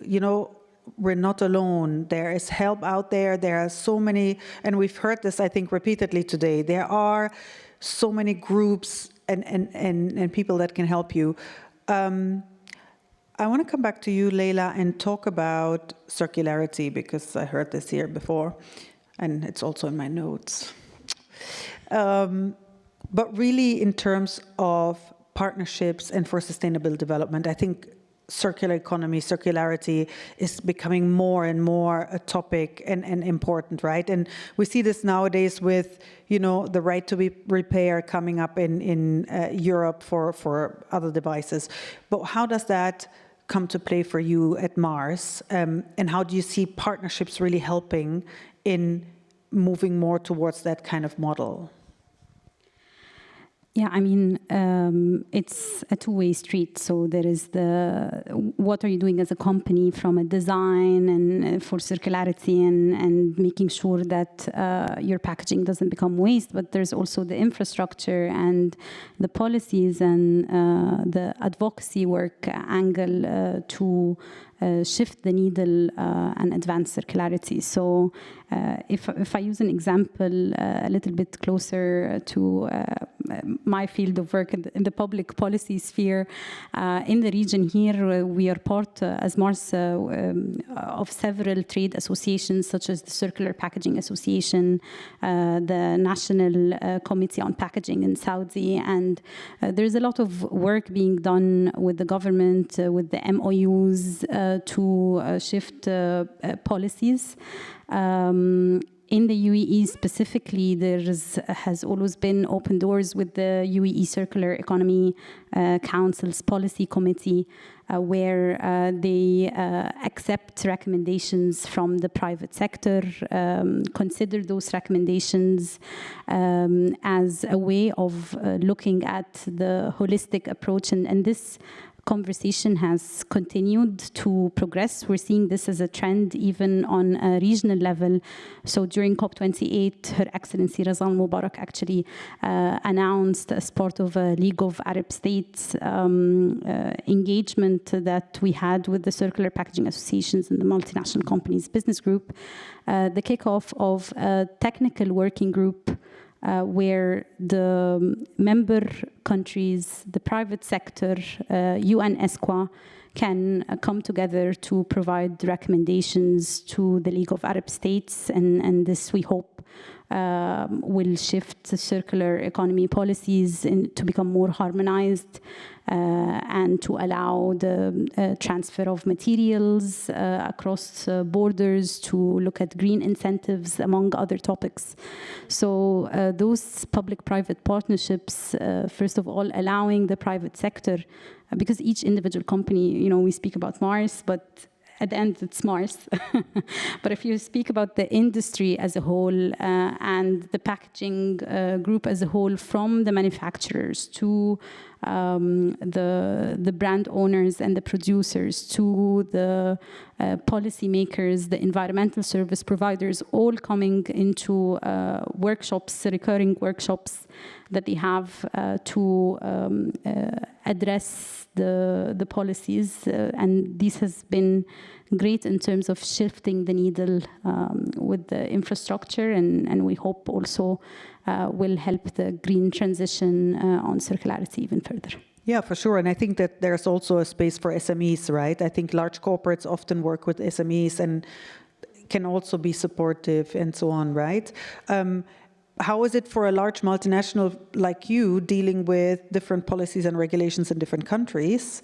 And then you may have one policy here, another policy there. Do you see more alignment happening there? Do you see best practices from more evolved markets coming here? And how does this influence kind of like the development that you have here?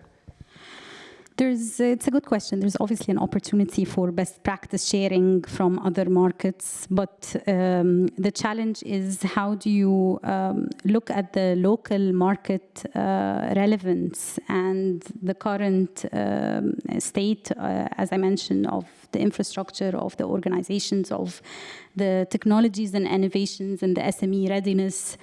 So it's a number of issues combined, and we see that, again, with this localization perspective, a lot of countries are trying to look at what works for their market, which is great.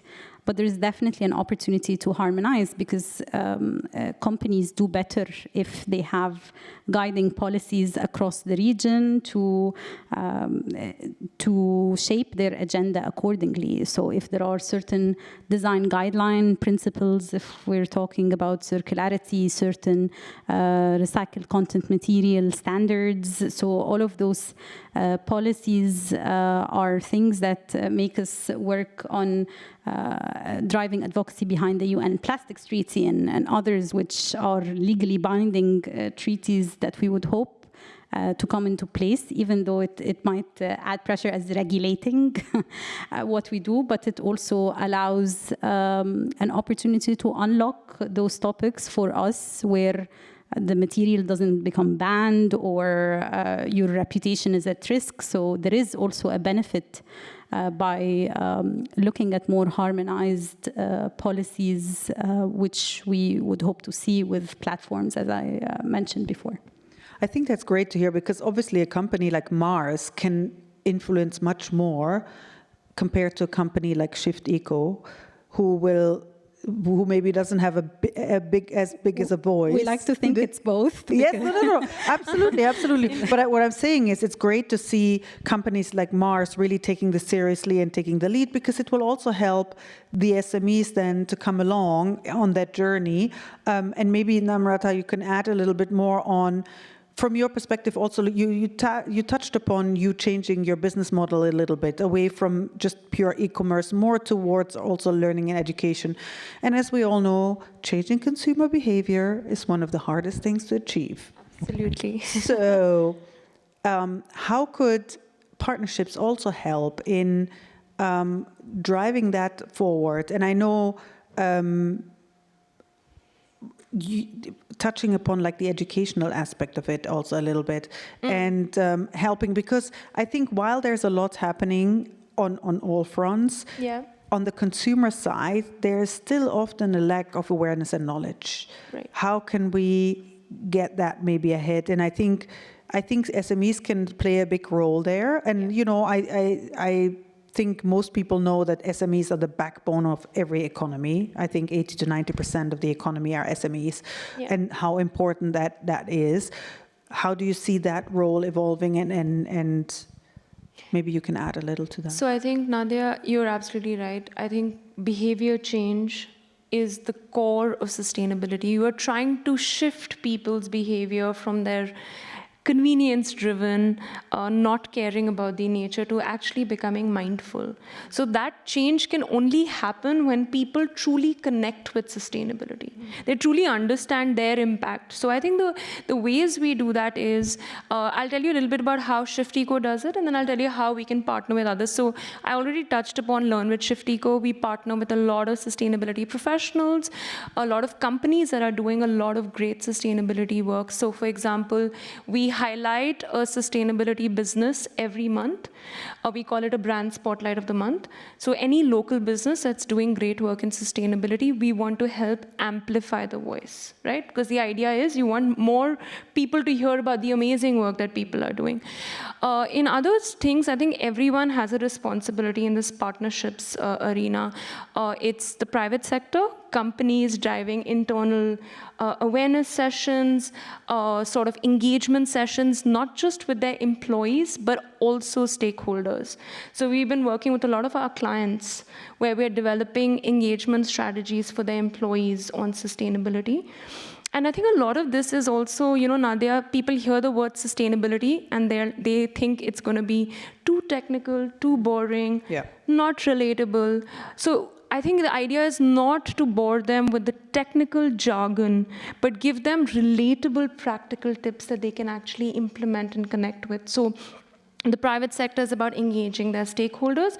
With the public sector, we've actually done some work with Dubai Chamber of Commerce. So they do something, they do a sustainability week every year where they invite a lot of SMEs to showcase their work. So we've showcased their, they also do a lot of awareness panels, which they invite different SMEs for, which we've been part of as well.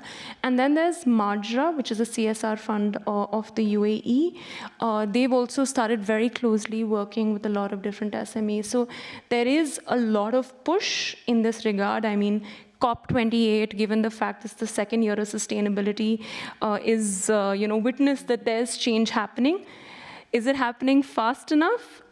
I mean, that's questionable, but there is progress, and the only way it can happen is if different entities partner and, you know, kind of can come together to make this change happen, because the government sector can't do it alone, the private sector can't do it alone, SMEs definitely can't. So it has to be SDG 17, people coming together to make sure that this change truly happens. Yeah, and I think I'm a firm believer in collaboration and partnerships. I think that's the only way we can really achieve a lot and move the needle. And it's probably a combination of regulation, policy, and some incentives to really shift the market. And as you said, we can see the move happening. I think what I find a bit sad sometimes is that we don't hear enough of the positive stories. We don't hear enough of actual positive outcomes and case studies that have been successful. And I wish we could have more of that, because especially of those partnerships and how these have actually helped to accelerate some of these solutions. Is there anything you would like to add, Leila, from your perspective? Obviously from a global perspective also, and zooming into the region. Obviously some of the markets are very different, right? In the UAE, we're very privileged and blessed that the government is driving a lot of these initiatives, right? But not all countries are like that. What do you see, like, let's see also across the region? Yeah, I mean, if I can, before I answer your question, if I can quickly reflect also, I know we're talking about public-private partnerships, but as a mom, I'm seeing the education side with kids coming and coming. My daughter is almost 7, and she would come from school and say, I have a challenge, and I need to be planting a fruit or a vegetable. And then all the parents on the group were like, what? Are we supposed to just pick a lemon from the garden and just give it to the teacher? So it's good that the rhetoric is changing with the younger generation, and with that, companies need to be relevant and reinvent themselves and their business models, because as we mentioned, a lot of those topics provide new patterns like circularity, new patterns of consumption and production that companies need to be relevant to that. They need to reinvent themselves and innovate and unlock technologies that SMEs would help with. So definitely looking at a longer view is key. And sorry, no worries, you go. Back to your question on, I've mentioned some of the projects we have in Ghana.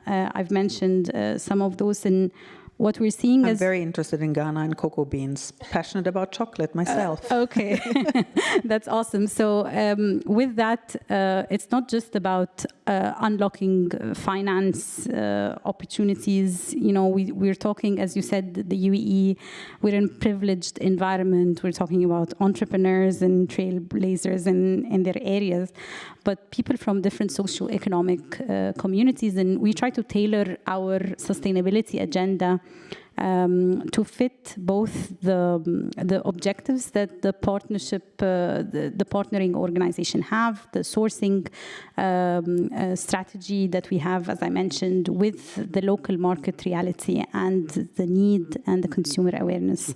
So on the cocoa front, for example, supporting more representation of females in farming, having education sessions to help them diversify their crops, enhance their financial income, education around education for their kids, so they have one less thing to worry about. So it's holistic agroforestry and tech, etc. Then if we go to Kenya, and you have again poverty as the SDG to address, and you have very difficult areas for us to reach with our big trucks. So how do you empower entrepreneurs is something that we've been working on, and we have a network of 2,500 entrepreneurs to reach areas that we're unable to reach with our trucks. Again, provide training and education. At the same time, you're expanding your reach to new areas. Versus if you're in the UAE, and we're working with programs like Abdullah Al Ghurair Foundation, and how can a platform like Galaxy or others support gender-based procurement or consumer awareness and education, or unlock female leaders and mentor them into this professional path. So depending on the market, we try to tailor the work in collaboration with the global team and with the local reality and need. I like the one you touched upon, gender-based procurement. And I think I see this more and more with companies that have a supplier code of conduct, and they say, X% has to be with female-founded businesses. And that's also something that can help female entrepreneurs to really get their foot in the door, right? I think if we have a percentage of that as part of your policy, that will open up more doors, right? I think that would be a lovely change. We can form a partnership today, right here, right now. She already called me out on it. There you go. See, this is how it goes. This is how it starts. I think it starts with a conversation, and it doesn't always immediately end in a contract, but I think engaging in a conversation, seeing at what can we do, what can be explored, what are the possibilities, right? Namrata, from your perspective, I know I make you the voice of the SMEs, but I think it's so important. I think it's so important. I'm very passionate about including SMEs because I also think when we talk about the SDGs and sustainable development, it's very challenging for a lot of SMEs that are not with both feet in sustainability, right? Yeah. Do you see an opportunity for you to also partner with other SMEs and help them along the journey? Because we're talking about transition and all of that, and SMEs are just trying to stay afloat. They're just trying to make ends meet and you know make enough revenue to pay their people and so on. Yeah. Do you see an opportunity there as well? More SMEs coming together and forming some form of collaboration? I think that's a very important part for collaboration is fellow entrepreneurs helping each other. Just in the break, we met another alumni of the OR program, and she was talking about how she's pivoting her business to a B2B business as well. And just here, right here, I looked at her and I said, oh, we're working with this client who may be interested. So give me this week and I'll try to make that introduction and let's see if we can get you a foot in the door. It's a simple conversation. Yeah. But I think the focus is about collaboration and helping one another. I think sometimes people tend to get competitive because, it's for some people it seems like a race, so who gets there first? But I think it's a journey, and I truly believe that collaboration, helping each other get ahead means we all get ahead. Exactly, I agree. And I think that is the whole idea of these partnerships as well, collaborating so that everybody wins, right? I think that's what we should strive for ultimately. Absolutely. All right, our time is running. I can see that on the counter. Yeah. Any last words? Yeah. Anything you would like to share with the audience? Thank you all for still being here. I really appreciate it. I just want to point this out again. So I think one part we didn't touch at all is the funding aspect, and I know the previous panel touched a lot upon it. So I think when we're talking about public-private partnerships, I think the emphasis of there being more grants, more access to finance, whether that's at a policy level or whether that's more programs, there is a lot happening. Is it happening enough? Maybe not. Not everyone has access to it. And I think some of these programs come up really suddenly and, you even miss the deadlines and stuff. So I think just if there's, I think when public-private partnerships for SMEs in specific, I think grants would be a great way forward. I think it's a great way for companies to accelerate, SMEs specifically to accelerate their businesses. I think my other last thoughts would be is that specifically from an SME perspective, partnerships are key. Whoever the stakeholder may be. And I would encourage all parties, whether it's public, private, or SMEs, to make sure they make time for it because it's valuable. As you rightly said, SMEs are the backbone of the industry. And if they are not getting the capacity building, the support, then there's a very big loop missing. And I think there's a lot happening, but more should be done. Yeah. And I would like to add to the funding side. I work in the financial sector. So I think we also need more women on the funding side because to relate to the businesses and so on. And it's a fact that men and women present differently, right? So if you're pitching, it'll come across differently. A man will present differently from a woman. We just have to acknowledge that. And I think we need women on the other side that make those decisions on the financing so that there is a balance of that as well. And then it comes to mentoring as well, right, Nadia? Because I feel with women, you're absolutely right, we undersell ourselves. We may be doing amazing work, but we tend to apologize more. We tend to, undersell ourselves. So I do think the mentorship, capacity building element in fundraising specifically is also greatly needed. I don't know how many people are focusing on fundraising specifically when they're running these capacity building programs, and I think that would be another big partnership that would really change the SME female landscape. Yeah, one thing I do as a mentor, it's my mission, is whenever a woman starts the sentence with, "I'm sorry, but," I will ask her, "Why did you apologize?" Yeah. there's no need to apologize. I think as women, we tend to over-apologize for something we don't even need to apologize for. Just a simple sentence at times, and that's a very good point. I think but you know, I also think it's not as easy as pushing women to be more confident. I don't think that's what it is. I think it is understanding better how women communicate and then address it that way, right? It's about tweaking. It's not about confidence. It's just about tweaking the way you're coming across and understanding what the person on the other side really needs from your end. Absolutely, absolutely. Thank you for that. Leila? Yeah, I think we spoke about a lot of examples, and the core part for public-private partnerships, it's simple.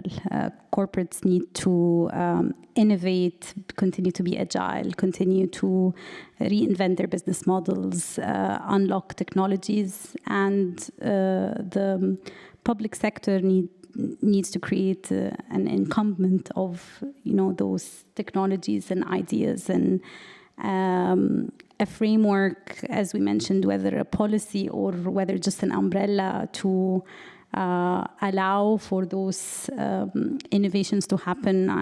We mentioned financial institutions, and again, we know that they want the private sector to be part of the design phase of those projects, and the private sector needs those big projects and strategic thinking for the public good, I would say. It can't only be left for the private sector. So it's this combination and dialogue and openness to new technologies, economies, advancing. All of those discussions has to come with dialogue and collaboration.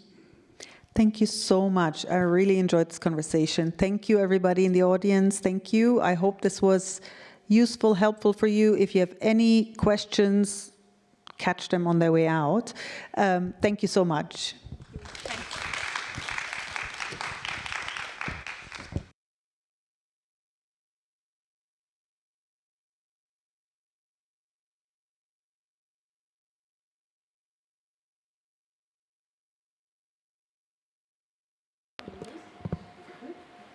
Thank you to all our speakers sharing their insights on the importance of partnerships for progress, which also they touched base on unlocking your potential in various sectors and segments. Now, we will be moving on to the next session. I have been looking forward to this session. It's an opportunity to hear from our rising stars and leaders in the MENA region and beyond. This session is organized and moderated by START AD.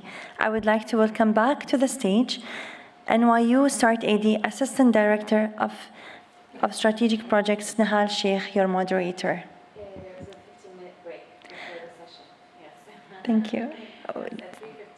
Okay, here's your bonus. So we do have 15-minute break, and we will reconvene for sure. Stay tuned.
can raise real out.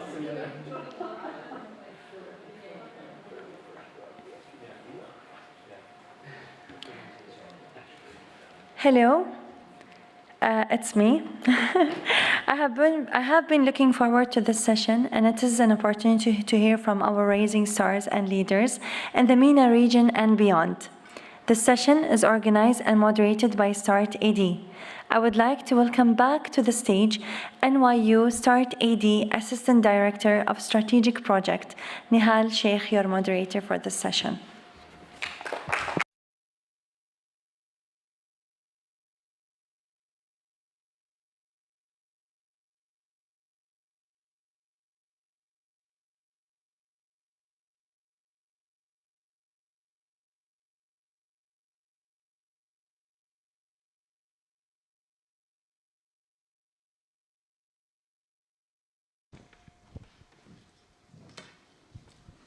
Thank you, Hind, and thank you everyone who's joined us today. I can see that as we come to the close of the session, a lot of people are networking in the masterclasses, so I can see that the ones that are here right now really want to be here. Great. We have a brilliant group of women on this dais with us. Each one of them comes from a different part of the world. Each one of them has had different professional experiences, but they all in common have this entrepreneurial drive. And the US Mission has organized a suite of programming all across the world, and it's really great that this is the first ever summit in the MENA region to bring these brilliant voices together. So I'd like to begin with you, Nazira. If you can tell us about one unconventional decision that you've taken in your career so far that has ended up being a game changer, and please speak about your professional experience so our audiences get to know you a bit better. Okay. Thank you very much.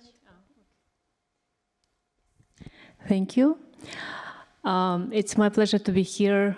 So nice to meet you.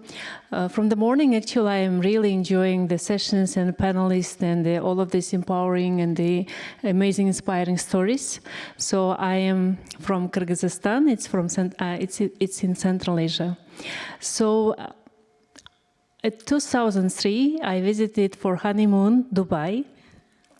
And we were in the middle of the desert with the 5 hotels, Burj Al Arab, Jumeirah Beach Hotel, Hilton, Sheraton, and the Le Royal Meridian, where we stayed. And at that time, actually, we grew up on Arabic fairy tales. Aladdin and the 40 Thieves, 1001 Nights. So you can imagine my feelings. I came to the place and I feel myself that it's like a fairy tale, but there is nothing. It's in the middle of the desert, nothing. And one building was building, is Almas Tower, I think, on Marina. And Sheikh Mohammed, he announced that from now foreigners, they can buy and own property. And I asked and said to my husband, wow, it's such a beautiful place. Let's buy apartment here. He said, are you crazy? Who lives here? It's too hot and in the middle of desert, nothing. It's one building. Who lives here? But at that time, I was inspired by the visionary leadership. At that time, even I could feel this vibe. Even at that time, I see the picture, what will happen. Imagine at that time, there is nothing, no Palm, no Marina, GLT, JBR, nothing existed. But I believe that this will happen. I don't know why. And of course, my husband, he gave up, but I didn't give up. I was following, and I was putting, at that time, print out and put on his table the price for the property on Palm. They started like $200,000, $300,000, $400,000, $500,000, something like this. And then at that time there was a Cityscape Expo, right? The biggest. Every time I put the news on his table, and he started traveling, I think, after like 2 years, since 2005. And 2006 and 2007, and he said, wow, really? They say something and they deliver it, which doesn't happen in my country, right? We say, but we wait for a long time. And he said, wow, it's so good. And this is how we started investing into Dubai real estate. And 2007, I moved back with my kids. So at that time, I decided to step outside from my comfort zone to pursue new possibilities or opportunities in new country. And I don't regret. I really don't regret. It has been like I'm living here for the last 17 years. Surprisingly, my status here, I'm a housewife. Even being a housewife, you can see that I can stay here and speak with you on the stage. Actually, according to my status here, I'm a housewife, but back in my country, I'm a chairperson of the board of directors of the Bank of Asia. This is a family business. I run my own family business. Plus, I'm a former chairperson of the board of directors of the American Chamber of Commerce. So this is my journey, this is my story, how I end up and how Dubai became my second home. Lovely. I think the conviction you had is absolutely mirrored with what the conviction that the UAE and Dubai has as well. Wonderful. Reem, I'd love to hear from you as well. Any unconventional decision that you took that has been a game changer for your career? I love this question because my life has been a set of challenges and unconventional decisions. I come from the entrepreneurship background. My degree is in engineering, but my passion is entrepreneurship. Startups, youth, investment are all of the places that I've built in. Venturing into tech and startups at a very early age was an accelerator that really enhanced my growth in various areas.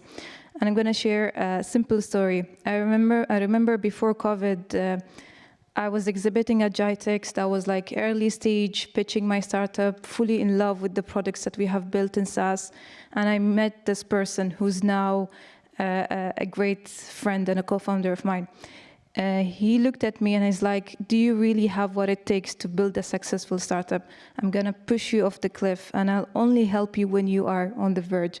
I was taken aback by his words. I never understood the full ramification of what exactly is this guy saying and why is he being tough. I'm just enjoying the journey. And then through the ups and downs of in entrepreneurship, I started to understand this tough love advice was really a catalyst and a turning point in my life. And the lesson here is the importance of investing in mentorship. I think mentorship is a very crucial point that if you are an entrepreneur or you're starting a new career or even a relationship, having a mentor in your life is crucial to avoid the common pitfalls and also to broaden your horizon. Thank you, Reem. Ravan, please tell us a little bit from your end too. Thank you, Nihal. First of all, allow me to thank you and thank everyone who worked on this amazing summit. I'm super inspired to be among successful women and sitting here with everyone. To answer your question, I would say the most unconventional decision that I had to make was leaving behind 7 years of a legal career and a highly paid job to do something or start up my company with zero investment, zero, financial, let's say even background, from a lawyer to a tech founder. That was the most difficult, most unconventional decision. So building the company and doing all of that, I look back and if you ask me, how did you do that? I would say probably it's a side effect of a vaccination that I took at that time. I have to research this, honestly, because it has to be something, so bold and crazy to just leave everything and then do something without zero experience of it. Fantastic. And I think that's an angle to explore for sure. Because I remember even, when they talk about the recessions and they talk about what happened in 2012, they say that the stabilizers of the US economy were more women entrepreneurs because more women entrepreneurs got into business. And I believe this is something that's researched and studied, that they give more to the communities around them. So when a crisis hits, women founders tend to share their wealth instead of hoarding it, and that sort of creates a positive bouncing back of the economy. So maybe during COVID as well, some resurgence to give back to the community hit you, but we're glad that that happened and then your journey set you forth. All right, Hala, let's hear from you now.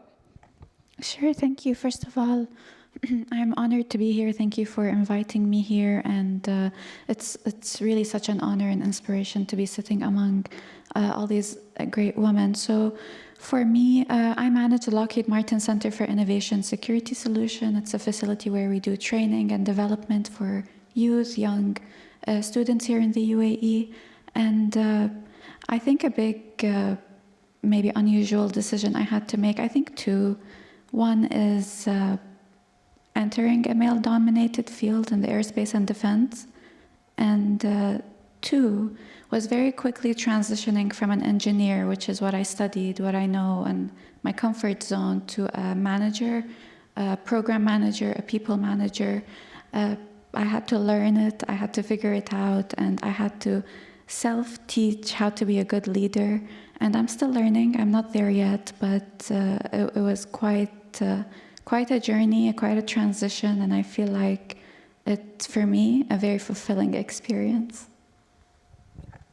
That's wonderful. And I think so early in your career, you've made such significant strides. And for the people in the audience, Hala has been instrumental in creating more Emirati employment and mentorship platforms at Lockheed Martin as well. And just a couple of weeks ago, you were also part of the Emirati Women Achievers program alongside Reem from last year too. So congrats and well done. Coming back to you, Reem, you work in the space of AI and entrepreneurship, and as an engineer, you like to call yourself a multipreneur, which I think is a very wonderful term. And I know you've been associated with at least 3 businesses, while you've been a part of mentoring and giving back to the community in many more ways.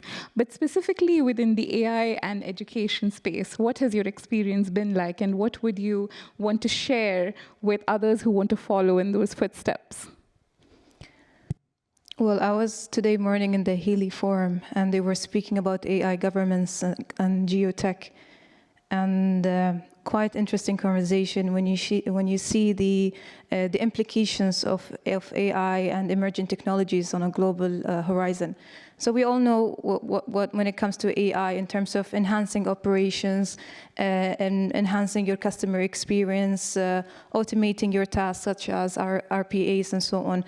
But within the realm of startups, it's very important that we understand that it goes beyond these general terms that we understand about AI. It's about redefining the blueprint of startups and having AI at its heart. It's not more about the role of AI and it's going to be part of your startup or your company. It's about how willing are you to integrate AI in your solution. And these are the conversations that we see arising nowadays.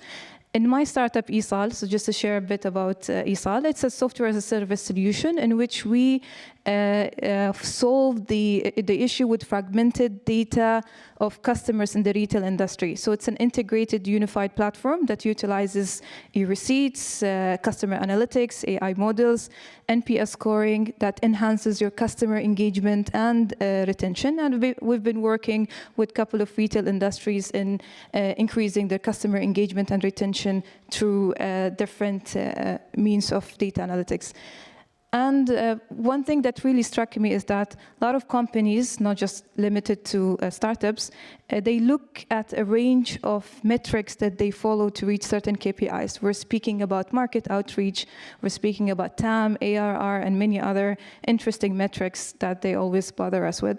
But what is something that is really important and that we need to keep in mind is that the importance of the metric of speed of iteration. And this is what AI brings into the field. For you to stay up to date with the fast-paced landscape, especially in digital, every day, every minute, trust me, there is a new feature, there's a new update and multimodals in AI. And for you to take this advantage, you need to learn how to test, how to learn fast, and how to efficiently match the demands of your market. And I think the speed of iteration, staying up to date, and making sure that you utilize all of these AI tools is quite crucial.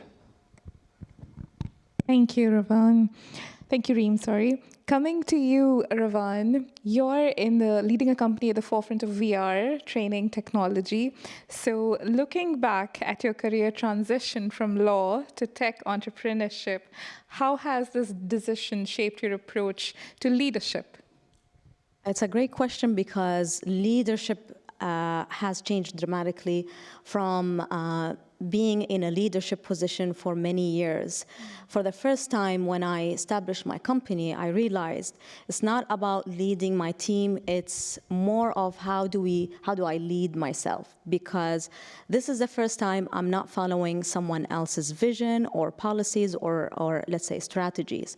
You know, there's no one to look back to and ask, okay, how did I do, or feedback, or all of the support that we have today in companies. So having that, it's you know, a lot of us want to be you know, their own boss, but it comes with a lot of responsibilities and a lot of challenges. And the challenge lies into how do I, you know, keep going where I don't have a backup person or a team, like in many companies, who are there to guide me through the tough decisions, to the support, and so on. So I think the thing I learned and the leadership skills shifted when I realized that I need to learn how to lead myself first, how to become a good leader, how to lead with integrity, because so many times we don't have a person to look back and to evaluate our work. So we are on our own. No one is to say, hey, you have to match the KPI. So what happens if I'm, you know, being lazy sometimes, which happens to all of us? What happens if I'm distracted? So who is there to guide us? So leading with integrity and support to myself made me a better leader to my team. So do you miss now not having people who can keep you on track? Actually, I do have now, because I have a board that is actually there for that reason. Fulfill that role. Absolutely. Amazing. All right, coming to you, Hala, you mentioned this. You're at the cutting edge of innovation and security solutions. I understand that it's not just a rare field in terms of not having enough enough women, but it's also a very high stakes, high risk environment overall, right? So what can you tell the people in the room and the people in the live stream who want to have more women who want to pursue careers in STEM, especially someone who's in an industry that is so different from the norm if you look at in terms of what people typically would like to pursue? What are some insights that you would like to share? Sure. So what I will say is that I think we've advanced in terms of numbers of women in STEM and STEAM. As a matter of fact, 80% of our applicants, and we get thousands of applicants for our program, our internship program, they're all female graduates in engineering and science fields. They're all very motivated, very excited, and honestly speaking, from my experience, willing to go the extra mile and put the extra step to work longer hours just to be there and to experience the job, whether it's field job, office job. So I definitely think that there is a huge interest for females in the STEM and STEAM field. What I would say, though, it's not an easy environment to be in. Like you said, high stakes, very stressful. So really, I think that it's very important for people to understand the transition from student and academia to the job, and a very serious job in the aerospace and defense sector. So to develop more programs and more opportunities for people, you know, like internships, training programs, OJT opportunities for people to experience this transition and the kind of work you have to do when you're in a job like this. So overall, it's high stakes, very high pressure, but high learning curve and high rewards just as well. And there's so many girls who are interested, and I would say for us here as leaders, as organizations, we should make sure that we're capturing these young females and we're giving them the right opportunities to grow and expand in this field. I love how you put it, high stakes, but high learning curve as well. Wonderful. So, Nazira, I had the pleasure of talking to you and understanding about some of the really fun things that you are doing that are truly groundbreaking. I wouldn't want the audience to be kept in the dark any longer. Please tell us about the gender bonds and the whole concept and how it has created impact. Well, like for the last 2 years, I was the official representative of AIFC. It's Astana International Financial Center. It's like the IFC here. So I was an official representative in the Kyrgyz Republic, plus I was a senior advisor of the CEO. So on my position, I used to invite delegation from Kyrgyzstan. Once I invited the biggest delegation in the history of AIFC, almost 30% of GDP. So you can imagine what kind of things housewife can do. So my second delegation was a friend of mine, Azonia. He was a head of UN in a mission in the Kyrgyz Republic, and he said, Nazir, we heard a lot about AIFC. Would you please also arrange for all our agencies a special trip to Astana? So when he came, he said that actually all of us as a donors were upset because our main aim is to reduce poverty and to help people, right? If it's a small business, it should go to the medium business. If it's medium business, it should go to the bigger size. But we see that all of this money is gone like during the coffee breaks and croissants and to the consultants, and actually recipient doesn't receive anything. Maybe they receive penny, which doesn't make any sense. So I want to do something for this country before I leave. And he was leaving right like after three weeks, actually. So there is a Green Finance Center in AIFC, and they made a presentation. And they presented social bonds. There are 3 social bonds. Green bonds, sustainability bonds. There are 3 of them. Green bonds, social bonds, and gender bonds. And he was so much excited, and he was asked, oh, that's good. This is something that we can do. What we can do? I like social bonds and gender bonds. What are they? What we can do? So they explained that actually if you issue or implement gender bonds or social bonds, you need a bank. So they look around, and I have a bank. So I said, okay, what to do? Let's do it. But we don't know what is this. Even I don't know. I heard it first time. So we were so excited. We discussed, and it was May. And we said, okay, and there was a UN woman representative also. So we decided at that time with this delegation that 19th of November, we are going to implement and launch gender bonds, first gender bonds in the Kyrgyz Republic. So I'm back to Bishkek. I gathered my management and I said, you know, we are going to implement gender bonds. What's gender bonds? I explained the purpose of the gender bonds, that we will issue it in order to support women entrepreneurs or businesses run by women. And this is like a new ESG component, and we are covering like task number 1st, 5th, and 8th, and 10th. In this the whole what's it called, goals, right? UN goals. Yeah.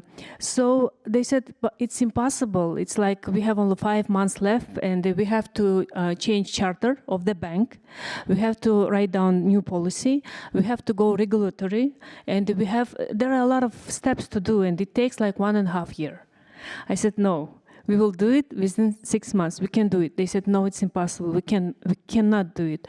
I said, believe me, we can do it. And we did it. So 18th of November, we launched our first gender bonds with the participation. And by the way, it was it became a case study for UN. Now it's a case study, and it's one of the successful studies nowadays. Why? I think that the success story was because of our partnership with UN Women. President administration, they have Institute for Strategic Policy. They believe in this, and they were writing about the gender economy, the new concept. The Kyrgyz stock exchange, and several companies. So we launched it, but before one day, we already agreed with strategic investor that he will buy 30% of the gender bonds when we announce it. But before one day, this strategic investor, he refused to buy. Why? Because he said, we are afraid that we will have reputation risk. Nobody knows what's gender bonds. Maybe they don't understand, they will not buy. And we will fail. So we don't want to go for this reputation risk. It was announced exactly 24 hours prior to the announcement. So my CEO came to me and said that, you know, I have a sad news, and I always fly from Dubai. I put my housewife hat here and come back to Bishkek, and we are discussing about the launching, and she said that I have a bad news. Main investor, he refused to buy. He is afraid, the institution, it's an institution fund, they're afraid of the reputation risk. It took me like 2 hours. I called to all my friends, to all my partners, neighbors, and you know, I sold within like 2 hours, 30%.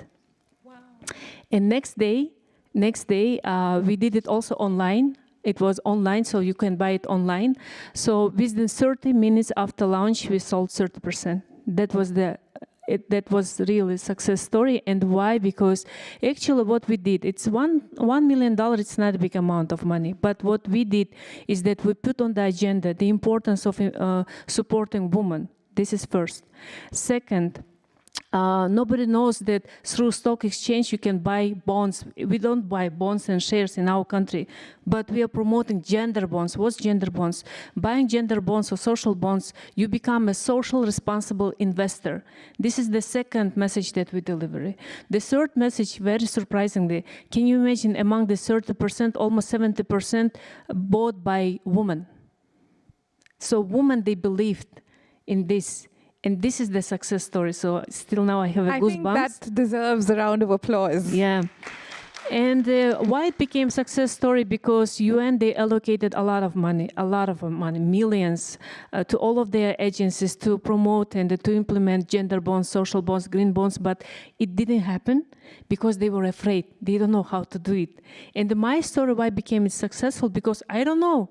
Even I don't know what's gender bonds. I don't know how to do it, but we did it. We did it in our own way. And even though we made a gala dinner, it's called Gender Bonds.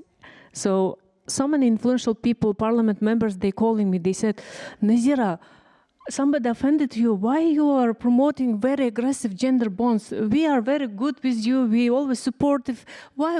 Well, what's the problem? I said, you know, first of all, it's not my imagination. That's implemented by UN, this expression, right?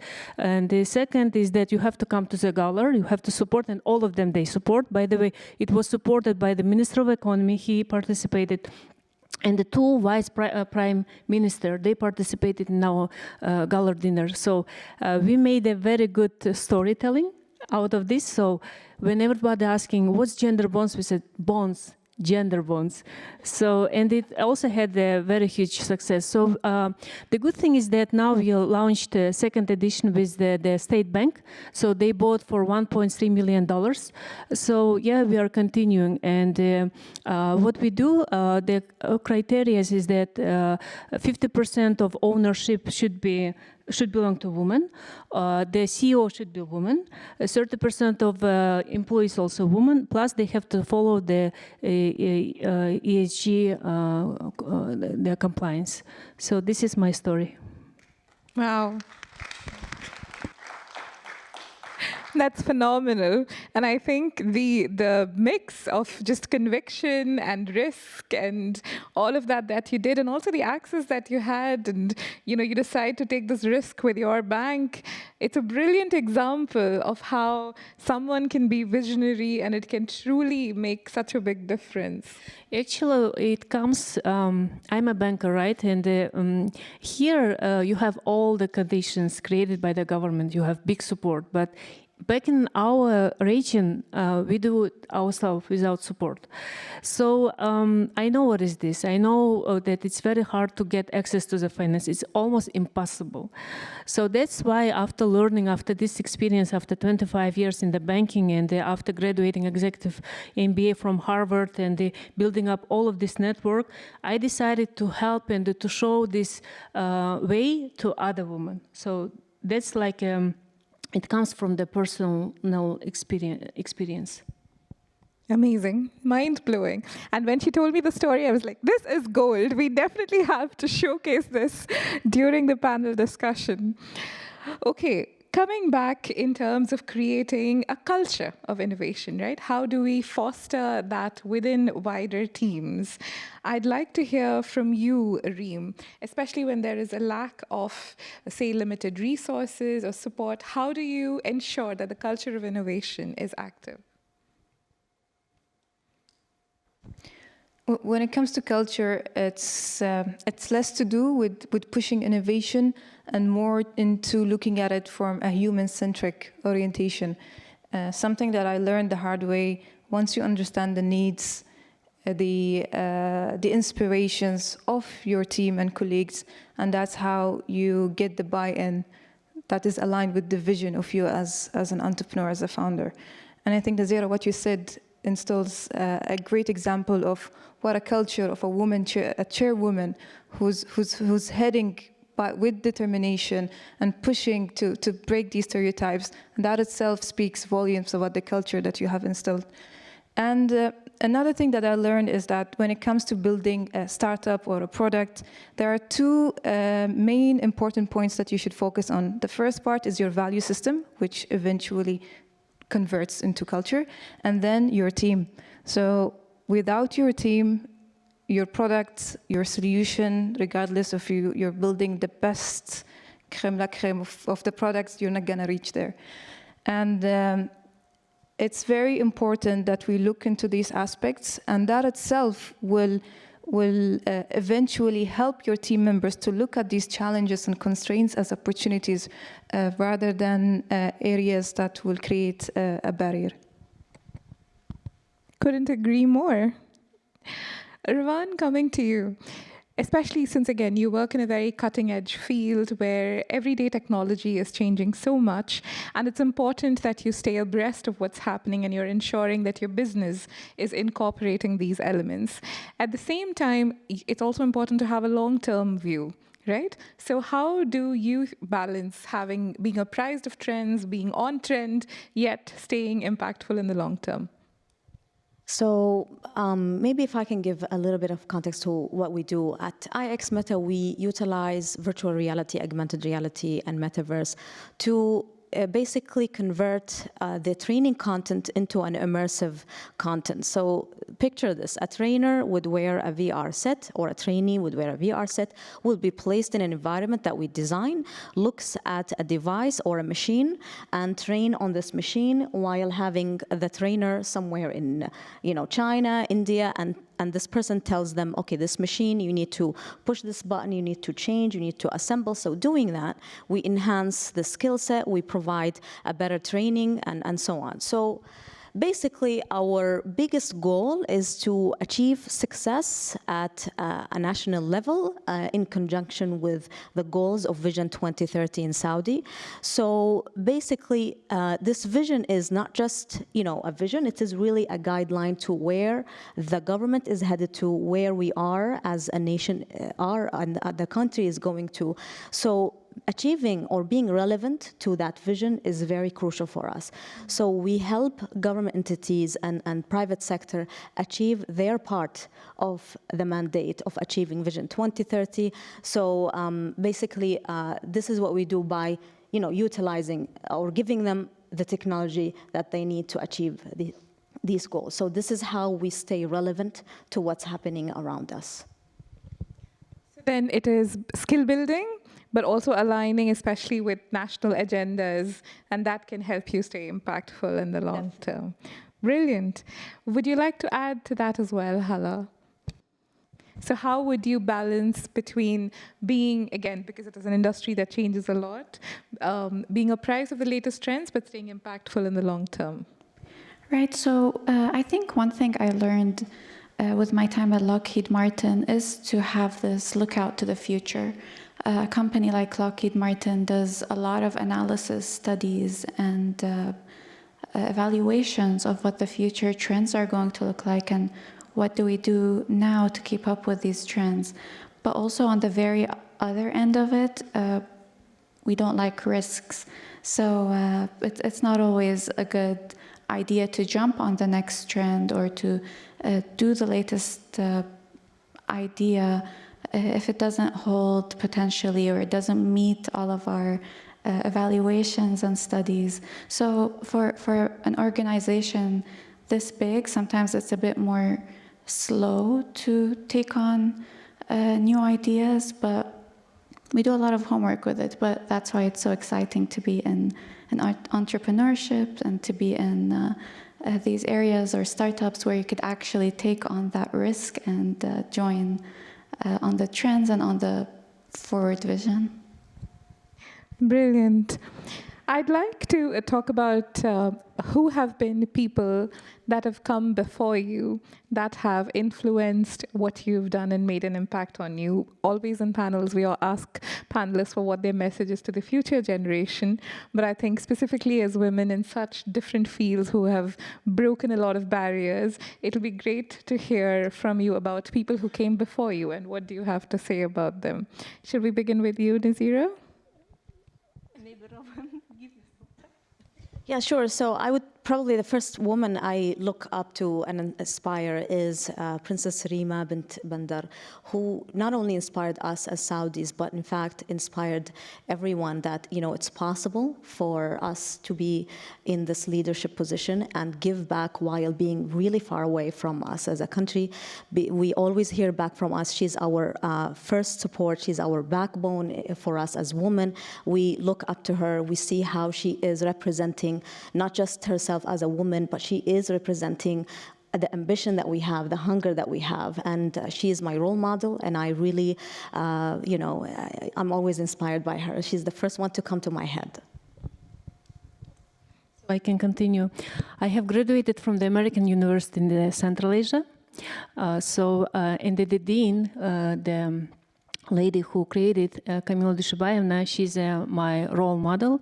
When I graduated from the school, I came to this university and barely speaking English because during the Soviet time, it was the collapse of the Soviet time, we learn English at school, so we don't have so much opportunities, you know. I didn't travel to United States, and she was my role model. Why? Because after the collapse of the Soviet Union, she decided to create this faculty under the National University. It's called Kyrgyz American Faculty. Later it became Kyrgyz American University, and then Kyrgyz American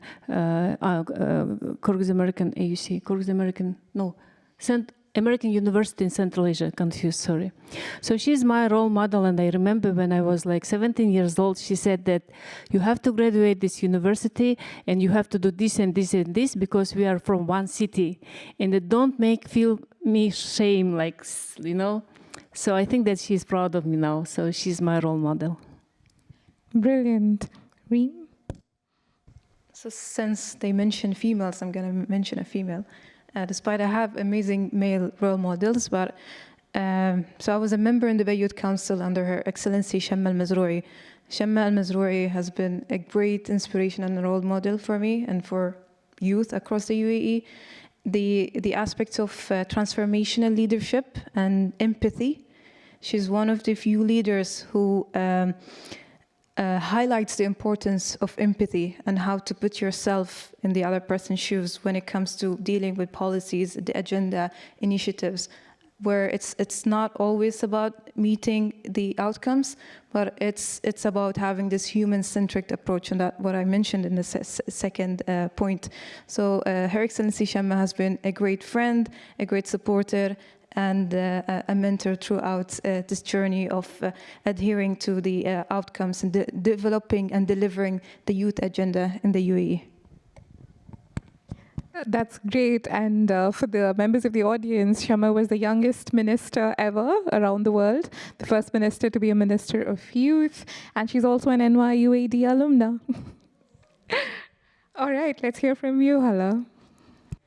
Sure. So I think we're very blessed in the UAE by very supportive leadership, and I look up to many of our leaders and ministers and also the women around me. So it's very hard to pick. We have so many inspiring leaders here in the UAE and in the region.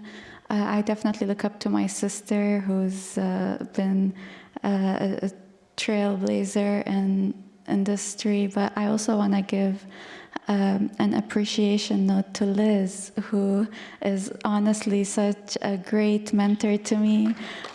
She doesn't need an introduction, everybody knows Liz, but she really defines mentorship to me, and the way she shares her network and the way she makes you shine. So I really look up to you, Liz, and I'm very grateful for everything you do. And yeah, so I'm very blessed to be in the country and in the region, because there's so many inspiring women to be around. Amazing, and let's hear it again for Liz. Okay, with that, we're coming to a close. And as final thoughts, I'd love just one word from all of you about one thing that you'd like to see, one change that you'd like to see in the ecosystem. Well, we participate in so many forums, we go to so many seminars, but I think that very important is to monetize what you have, right? Otherwise, it's useless. So for this reason, for example, also I invited my ladies from KAMKA. KAMKA network is one of the leading and powerful network in our region, which unites 10 countries like Caucasus, Central Asia, Mongolia, and Afghanistan. This time we have 14 participants. So, and our main aim is to connect MENA with KAMKA, to connect MENA ladies with KAMKA ladies, to invite you all to all our events and to be a guest in your events, to invite inspiring ladies to our panels, and the same invite ours to yours. For example, we have among our participants Dana. Dana, she was a first prize winner last year of COP28. So tomorrow she will be a judge at pitch competition. So looks like that the world is big, but actually the world is very small. And we understand each other, and I want us, we have voice, we have very powerful voice, and we have also such a very powerful instrument like soft power. So we together can do a lot. For example, here when I brought last time delegation of powerful women from Kyrgyzstan, thanks to with the support of the His Excellency Minister of Economy Abdullah bin Tuk. I made a very good friendship. I have very close friend Alanut Al-Hashmi, and whenever people ask how did you meet, we literally meet on the stage like this, and we're very close friend. And what we do a lot of things since that time. So maybe from today, from tomorrow, and the day after tomorrow, we will make a great friendship, we will do a great network, but we have to do some actions, and I believe that with this inspiring group of people, we can do a lot. So this is my message to all of us. Thank you, Nazira. Reem? So just to add to that, we also co-lead the Youth Exchange at GITEX. I'd love to invite your delegation to come and attend. We'll take this offline. But speaking of change, I think one thing that really, I had a great discussion with a friend the other day, and we spoke about we need to change the way we measure and value the success system currently. And if we speak about women, we need to change it from being predominantly focused on achievements, career orientations, financial growth, and take into consideration the different experiences, the challenges that women bring into the table. It's not just limited to this, but also shifting the narrative where we can look at it from a holistic view of community building, emotional intelligence, housewives and raising the next generation. All of these are very important ways where we change the notion of leadership focused on predetermined models and looking at it from a different narrative and perspective. Thank you. So while we're very happy with women's participation or the percentage of us being in tech and being in the workspace, it's for 40% and more in this region, we're competing against Silicon Valley and so on. However, in the investment world, the difference is huge and the story is different because despite the billions of dollars that's been invested here by VCs and angel investors in this region that we hear of, only 2% of that goes for female startups. And if we can do a change, we can speak about that more often. We can meet these VCs and angel investors and say, how about investing more on women-led startups? I ask this question all the time. I look at the VCs that I'm pitching to, and the first question I ask is, how many female startups have you invested? Because I don't know if this VC is the right VC for me. So doing what Nazira has been doing, this is fantastic because we are really the minority in terms of investment. So that's what we could change. Thanks. So from my perspective, I definitely would like to see a shift in the focus from just equality to equal opportunity. I find that, I'll share an example of a story of a colleague who was pregnant and expected to show up to work a field job, an engineering field job, just as everybody else. So yes, we are putting opportunities for women, but we need to also make sure that equal opportunity is being implemented and that we're developing the right ecosystems and the right environments for everybody to succeed. We can't measure success equally for everybody. And the other thing I would say is to strengthen, or as Reem mentioned earlier, mentorship. Mentorship is important. Sisterhood is important. It's really important to, even if you are a younger, fresh person in the industry, you could still be a mentor to somebody. So you might not think you're in a leadership role, but you could definitely be helpful and be a mentor. So trying to strengthen that bond between women, because having women allies is probably the most valuable and really great for you. So that's my opinion. Thank you so much. Please join me in applauding our brilliant panelists today. Thank you for sharing your stories with such authenticity. I'm sure there were some really actionable takeaways for everyone from here. And thank you all for joining us and listening in, and looking forward to getting to know you a bit better after. Thank you.